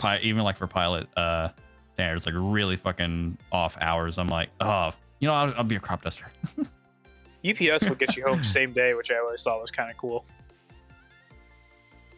At least they'll try to, unless you fly heavies, and that doesn't always happen because you transatlantics and all that. Oh my! What would be really interesting? I think I talked to some guy that did this, like Alaskan airmail pilot. That is really cool. But then again, Alaska. Ooh. Yeah. Number one in depression, alcoholism, suicide, and at one point, I believe number one in homicide as well. Shit. Okay. Yeah, that's. I only know that because my manager's from Alaska. Oof. He's like, yeah, we're number one. He'll just say those stats, just scream number one, baby, right after. Number one. Oh, like no. They're like the bad statistic, back-to-back world champions. Well, U.S. champions at least. They probably have, and it's like, the place is so beautiful, but so, I guess, awful at the same time. From what he says, he's like desperate to get out of Alaska. And after some of the stories I've heard from him, I really can't blame him. Someone's car alarm's going off outside, and it always happens like once a week. Sorry, well, at least the crackheads haven't come back, so I think they fully arrested them. Yeah. Oh, and speaking of that fun scenario you woke up to this morning, Ace, what are some of your favorite kinds of scenarios in flight sims? Ooh, my favorite scenarios in flight sims. Well, one where I actually know where the threat's coming from. By scenarios, do you mean like missions, like tasks that I'm doing, or like missions, or like what kind of? I know we went era, but it could be like, oh no, I really like flying 1980s F-16, slinging snake eyes at SA-2 radars from 200 feet, or as specific or general as you want to be. I haven't done any like real destruction of enemy air defense, but I really enjoy Seed. But yeah, I should definitely get better at slinging bombs from really far away onto those sites. But there's the harm slinging is easy. I really like that. I really like flying low and fast, dodging SAMs. I really like BVR fights where I can just dual target track, fly like 25 angels and sling those off and get easy kills. Obviously, that's easy. It's but it's like it's not boring, Mm-hmm. But I really like scenarios where maybe my AMRAMs don't hit, and then by the time like I'm trying to figure out where these guys are, getting close enough for like an AIM-9, and I'm all of a sudden I'm behind them. Yeah, I really like those kinds of scenarios where I get to get up close. Which is why I really want to try out Flashpoint Levant with the lack of AMRAMs. Yeah, it's an experience. I remember once I went on a mission with Slozor. He's been in the chat today, and he and I we bombed like 3 or 4 different target missions, completed all 4 of those, then turned around and downed 4 aircraft in a row. Oh, nice. And it's just so cool. I mean, it's such a good server. I love flying on there. there's little bits and pieces that could probably make it a little bit better, or that could fix it. But on the whole, it's just a lot of fun. I remember Sharklet led like a giant like 4 or 5 man seed mission on there at one point, and they were all like using like the harm targeting system or whatever to like triangulate the positions of the SAM sites and then just annihilate them. And it was so cool. But still so weird that they allow the harm targeting pod in a 80s scenario where that thing didn't exist. Yeah. You can use the harms, I mean, as seeker. Yeah, the harm is sensor. But, sensor, yeah. But yeah.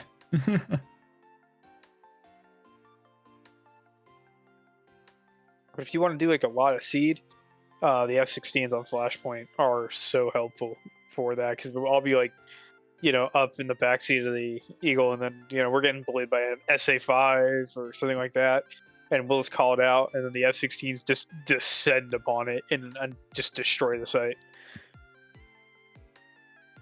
I hope one day we'll get my favorite seed/deed weapon in DCS for the F-16, which is the GBU-39 small diameter bomb, so I can just wipe out an entire SA-2 site with a single sortie.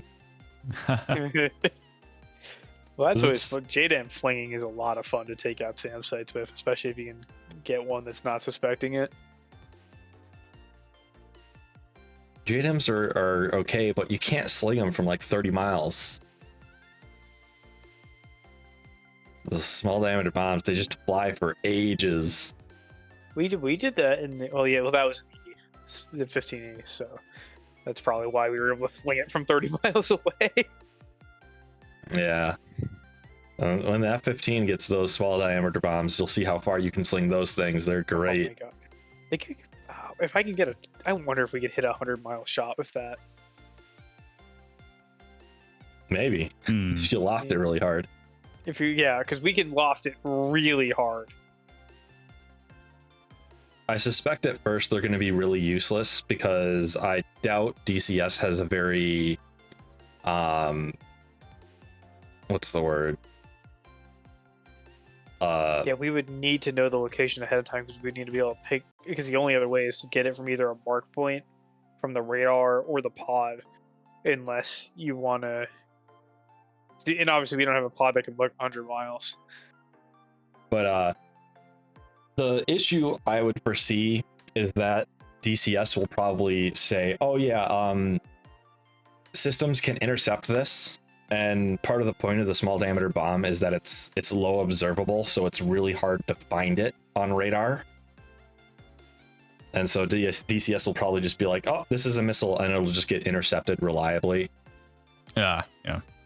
Yeah, that would make it less fun.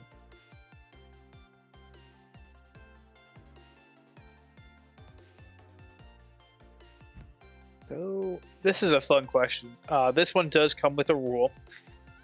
What is an upcoming flight sim update, add-on, or other thing that you're looking forward to, but you're not allowed to say the F4? Oh, not unless Tornado DCS. Nice. Easy. Yeah. Yeah, that's gonna be a lot. That's the quickest answer I think we've if there's seen. one European like thing that I'm looking forward to, it's actually the Eurofighter and the Tornado, but I think Eurofighter's gonna be coming first, maybe. Yeah, Who knows? I think Eurofighter will probably get here before Tornado does. That's going to be a mess since that's getting well, not a mess, a mess in a good way, since it's getting meteors. Yeah, that will be. I believe that'll be the most advanced like thing we've ever gotten. That is going to be the Eurofighter. Absolutely game breaking when you can sling those for 100 nautical miles at somebody. Ooh, yeah. I still doubt those numbers, man, because like the AMRAAM is like, oh yeah, it can do like 26 nautical miles, but you're not going to hit anywhere near that. This missile's pretty absurd. Yeah, that's a stat like a lot of people just like to So around like bigger number better. So let's go for the biggest number, which is the max range and not the effective range. Yeah, I think that goes with literally everything, like just firearms, bullets, and missiles, like all kinds of things that have range and effective range. Everyone wants to say like, oh well, this thing has a longer range. What's the effective range though? Yeah. It's like got like a 40 nautical mile no escape or 60 nautical mile no escape, then 100 nautical miles max range, since it throttles itself back for most of the flight and then hits the gas when it gets close. Yeah, the problem you get with big missiles is that 100 miles and even like 40 miles no escape zone is pushing the limits of what physics would allow. Really, I don't think you can even really get that. So it's going to really depend on what their assumptions are for the no escape zones and everything. Because if you're firing a single stage missile, it's going to be big and heavy to get that kind of a range, which means it's not going to steer well and it's going to be easy to dodge. Well, it all goes back to AIM-54. Yeah, AM-54 is a classic example of it. Yeah, it's not like a giant chunky missile, it's a ramjet. Yeah, hypersonic missiles is the big talking point now about like air-to-air armaments. Yeah. So it's a ramjet air-to-air missile that they use for the Meteor, and that's why it can get the ridiculous thing, because it has like a cruise phase where it goes to like maximum like fuel efficiency, and then once it gets close to the target, it picks up the speed in order to go pursue the target. So, but it only stays at about 30,000 feet, so it can stay efficient. If you go higher than that, you start losing range. So there's not enough air to make the ramjet efficient.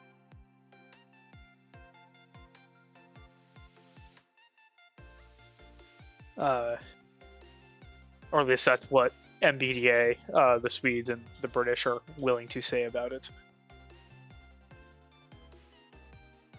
Yeah, we've seen plenty of claims about, oh, this missile can do stupid ranges, and it almost always falls through. Maybe this will open the door to getting AIM-260 in DCS. Yeah, no way. In 10 years. probably no way that we're gonna get that. Yeah. Two-stage missiles. Two-stage missiles make a lot more sense because you can really sling them fast, and then you can ditch all that weight that you are wasting with your earlier use.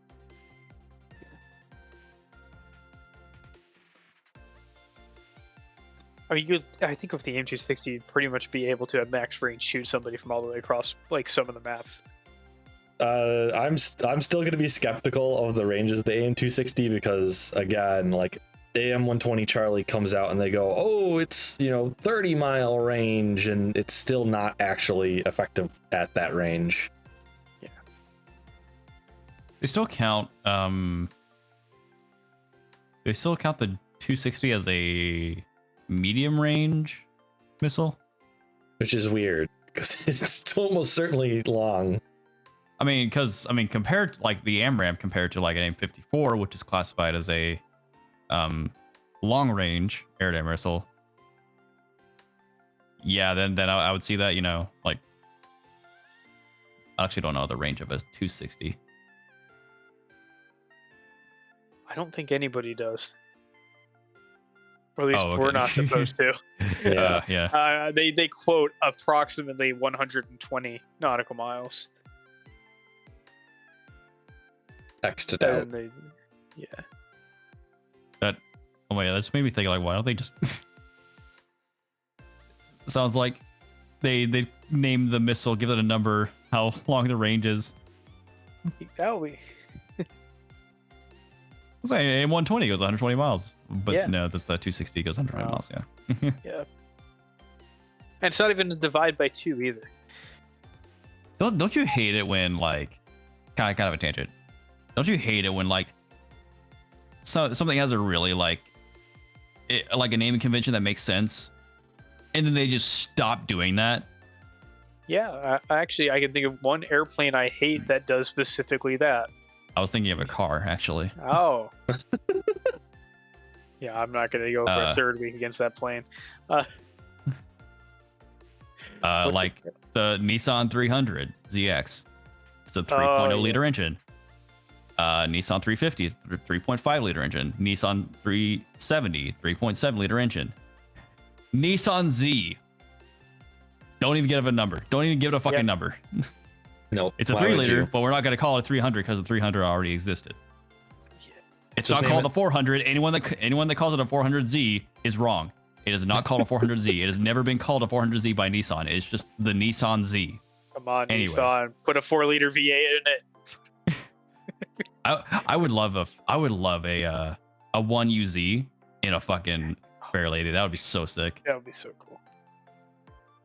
I think someone did that engine swap actually, I think. Oh no, they put a VK56 in it. They put a Nissan Titan engine in a 370Z. It was I'm surprised it fit. it was a Formula Drift driver. I forgot his name. Oh, okay. Yeah. They, Sorry, it was not an easy swap, but you know, they did it for Formula Drift, so they had a lot of money. Did I ever tell you where I got most of my hearing damage from, Ace?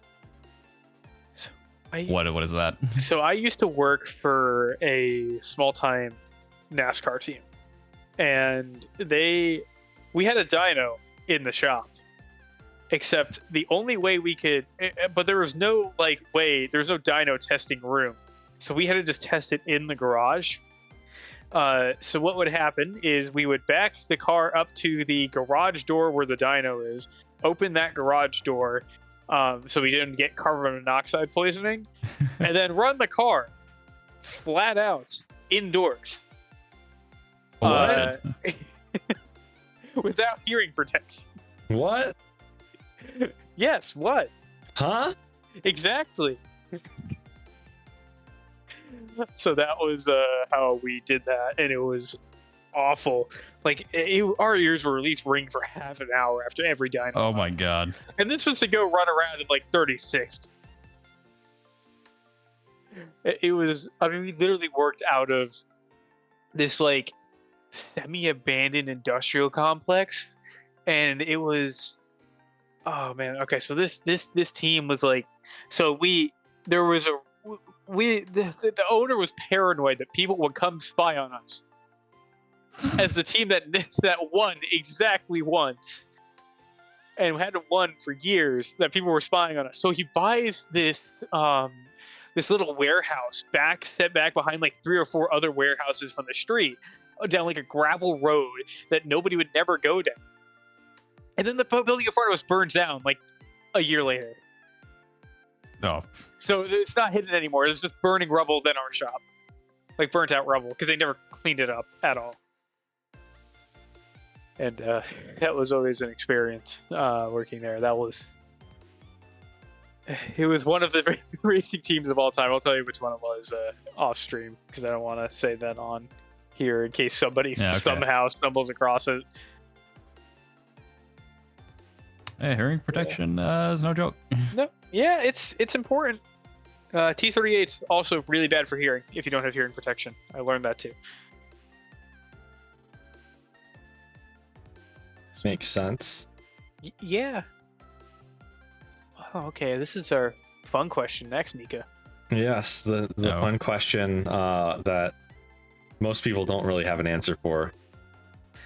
Ace, what is an insult you've received that you are proud of?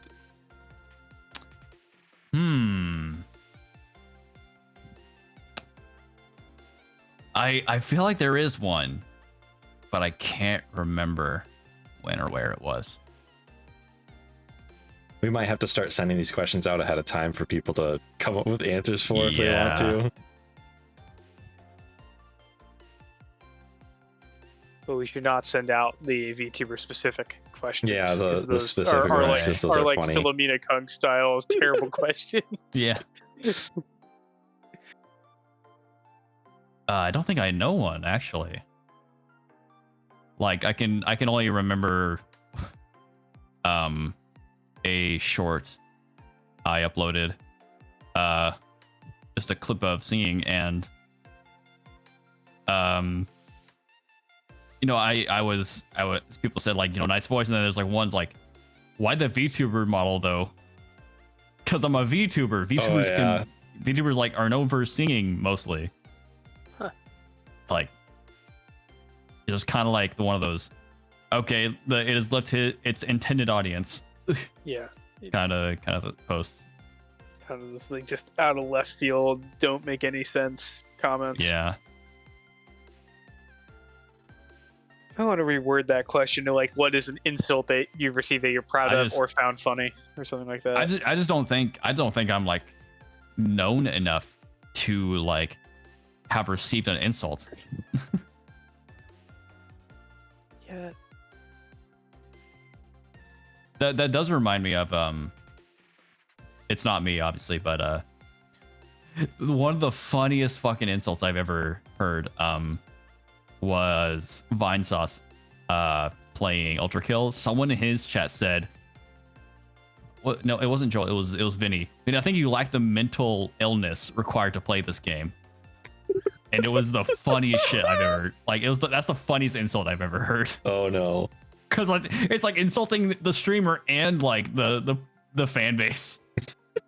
I think I retweeted this emote.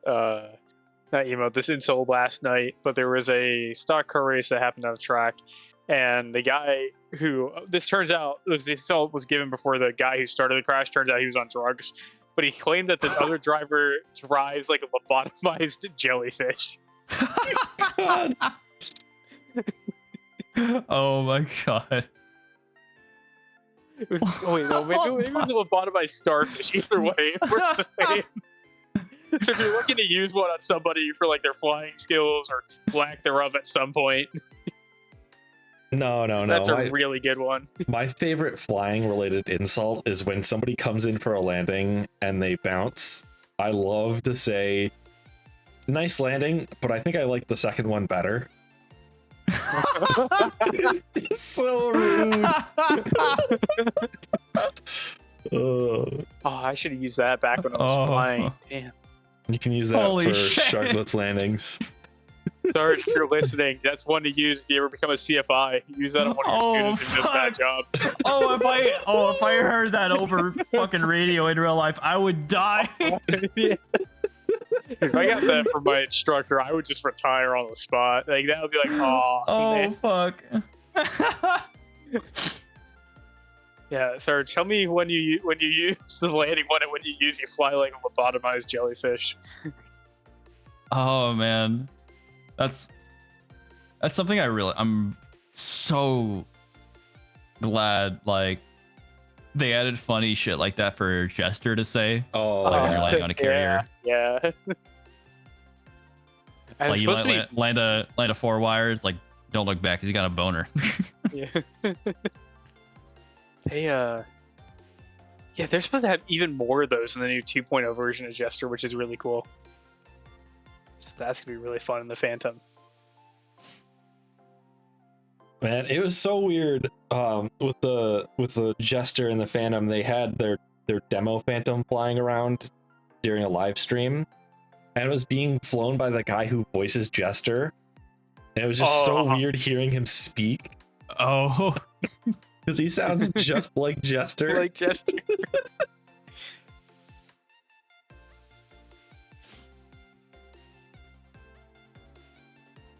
All right, and I guess we're on to our final question here. Ace, if you could be remembered for one thing, what would it be?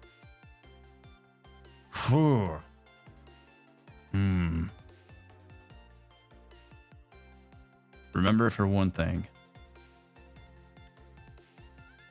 Not having a lot of enemies, I guess.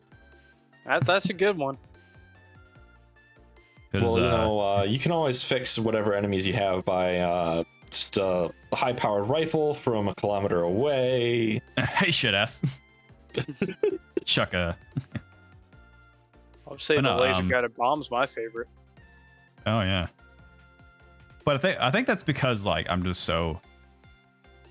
I can easily just ignore hostility. Just either like literally cyberbullying isn't real, just close your laptop, LMAO. Yeah. I mean, But, and you're a yeah. likable guy too. Like it's like people want to hang out. use the mute button, use the block button. You know, not worth the time. Not worth my mental energy. So it's so simple to do that. You know, it's something a lot of people need to remember. Like it's an option. You don't have to get revenge. You don't have to get you don't have to try to cancel someone. Just literally ignore it. And most of the time it will not like come back to you. It just fizzles out. Yeah. That's like one of the primary things I learned was just it just goes away. They forget about you after like a week. No, you have to double down and make everything worse. Yeah. Yeah. All right. There's a lot of examples currently going on in the content creator / VTuber sphere that I will not mention. I think it's already known. Yeah, there's a reason. Prime example of why I don't do that shit. Yeah, this is why we do Flight Simulator news, not VTuber news. We would be. It would be awful. It would be almost all negative. I think it just. It's not just that. We try to avoid the negative flight sim news even because there's a lot of real drama that can happen. It's too like I mostly don't even know about it, so that shows you how much I don't care. Yeah. And once again, PMDG, I am willing to sell out my principles and go back on every comment I've ever made about you if you send me free copies of your airplanes. Plain and simple. And for our chat, if you guys had any questions for Ace, I think I saw a few in the chat before. Repost them now. We can bring them back because I know a lot of those. I did see one earlier. I totally forgot who said it and when it was. Let me see if I can scroll up for it. It was pretty far back. One of them was Pepsi or Dr. Pepper. Shit.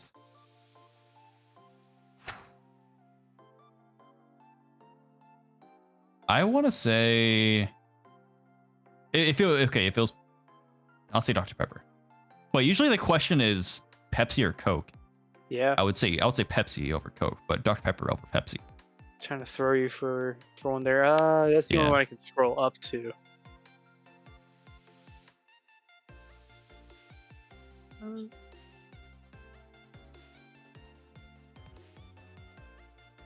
Well, geez, normally they start posting more questions about now. No. Chat, wake up. No. No, chat. Go to sleep. I see a question. What are your favorite genres of gaming? Well, flight sims, obviously.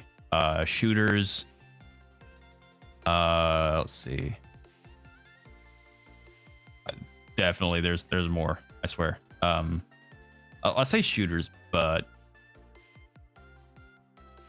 movement shooters to be specific. Not really a big fan of the super like hardcore trying too hard to be realistic kind of shooters, Tarkov, Squad, those kind of games, because it's not a real representation of how someone would fight. It's just trying to be like, oh, it's clunky as shit, so it's realistic. No, that's not how it works.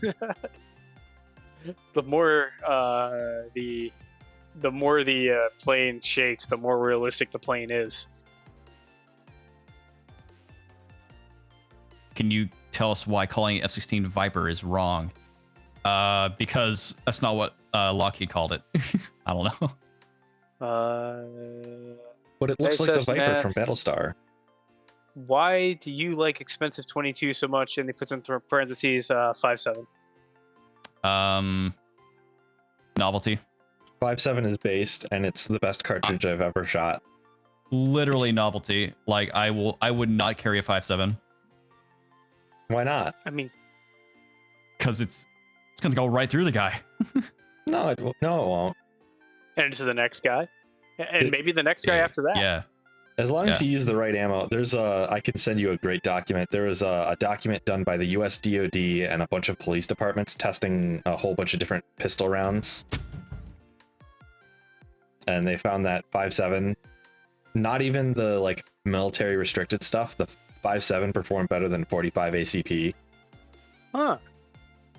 It's really interesting because it's a controlled set of tests, and every time they do it, they've got like 3 phases where they test different things, and it's pretty consistent. Versus like if you do articles, every other article you find on 5.7 versus 9mm will say 9mm is better. I know 5.7 is one of the favorites of the lovely Coke addicts up at Caltech as well. Oh yeah. I don't know if you've ever seen I'm a big fan of, the more guns that are out there that are chambered in 5.7, the more ammo will be in demand, the more people will make it. Yeah. And then it becomes more affordable. And then even, I think I showed you that 50 round pistol that Caltech made with it chambered in 5.7 because I don't even know what the use case is for that, to be honest. It's like, here's a P90 for poor people. Basically. Yeah, here's a P90, but without all the P90.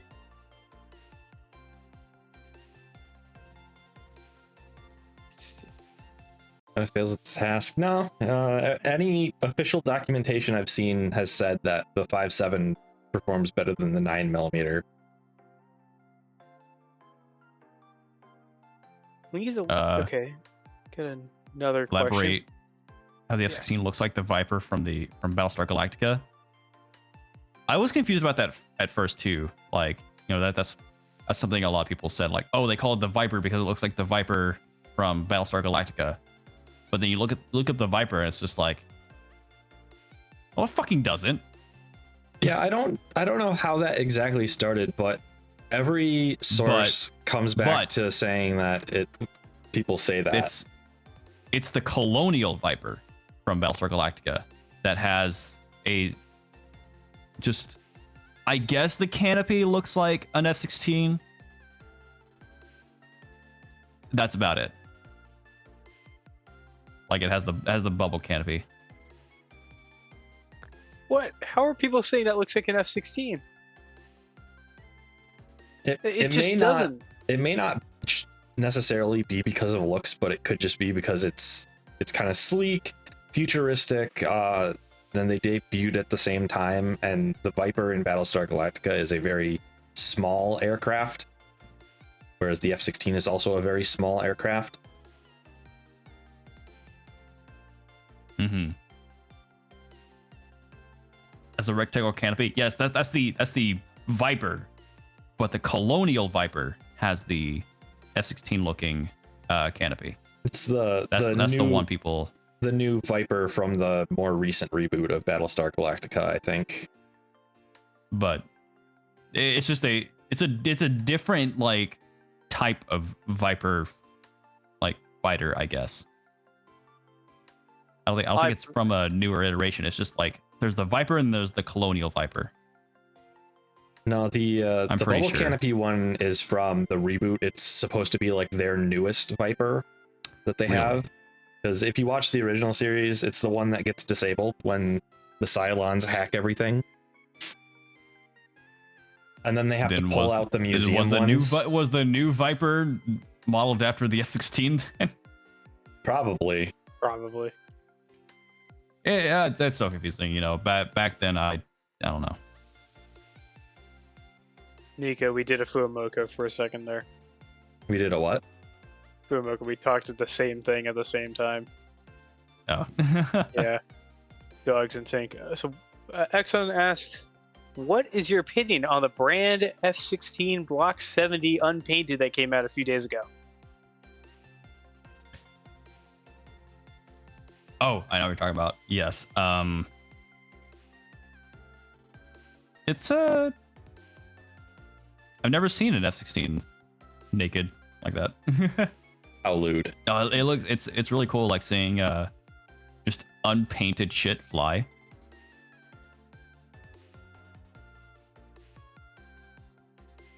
Or at least not. I haven't seen a naked Block 70 like that.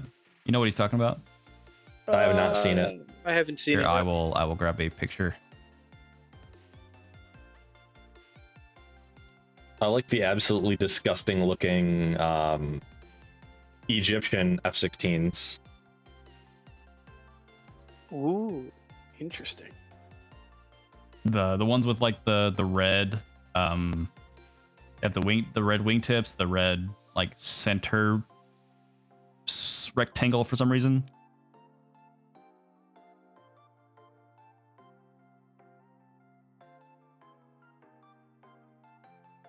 Why so many colors?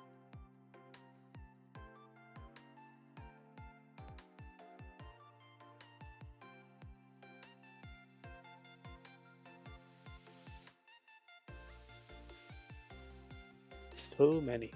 Well, you can see all the different parts if you have all the different colors. Material differences? No, most of these are painted with the like anti-corrosion paints, I think. Yeah. Look at that. It's got 2 seats. You can bring a friend or a dog. So you and We're your both- best homie can die together. Yeah. That Or reminds me, not there is together. there was a mission in Ace Combat 5 where you're escaping in like trainers, and there's a dog in the backseat of one of them. Literally me.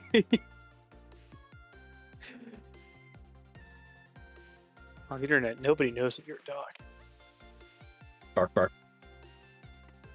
Jeez, Mika, don't do that. They're gonna start figuring stuff out. It's not like the giant floppy ears don't give anything away, huh?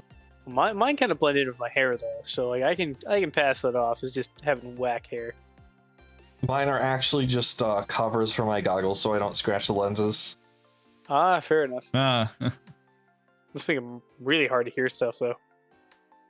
Nah, it's there's a fine. car alarm again. All right. Be glad we're not like the bark at car alarm dogs or the bark at mailman dogs. Oh, Wait, yeah. you don't bark at car alarms? No, absolutely not. Huh. That's weird. Are you the howl at police sirens? Nah, I don't really Yeah. respond to those. Just the mailman.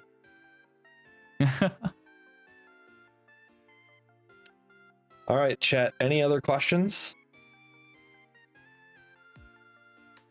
Come on, guys. We've got a bona fide ace pilot here.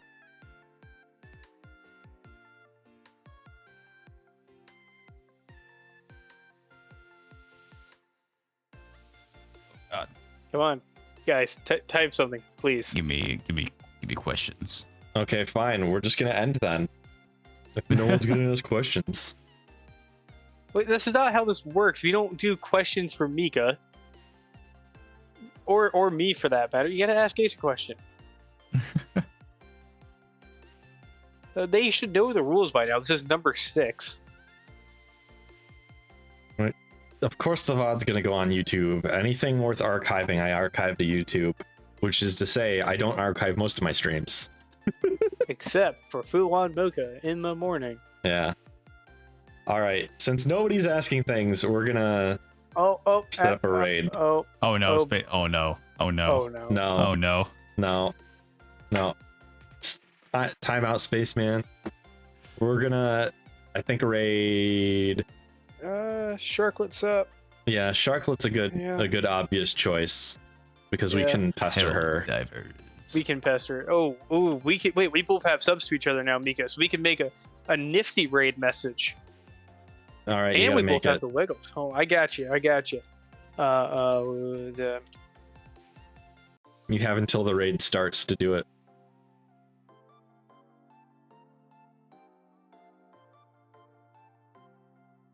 And while he's doing that, Sarge asks, "What's the best mess hall meal?"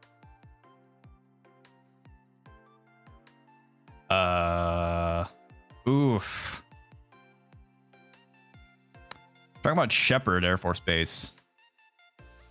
The Cuban sandwiches went hard. Wouldn't think But, it would have that.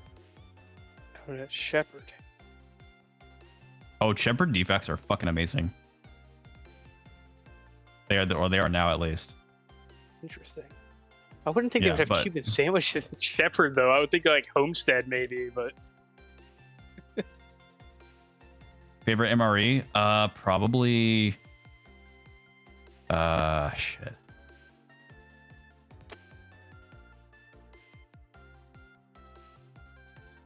trying to remember. It's You've got like 20 seconds left, and then we're just gonna get cut off by the raid. Chili Mac. All right. Thank you again, Ace, for joining us. Thank you. Well, this has been a great time. Oh, Shadow see Days you- quick. I don't have enough time to, and it's not going to work. So Go follow I him. shouted him out It's at just the Ace start. Windhover. Have fun. Bye bye. Oh my god. Bye.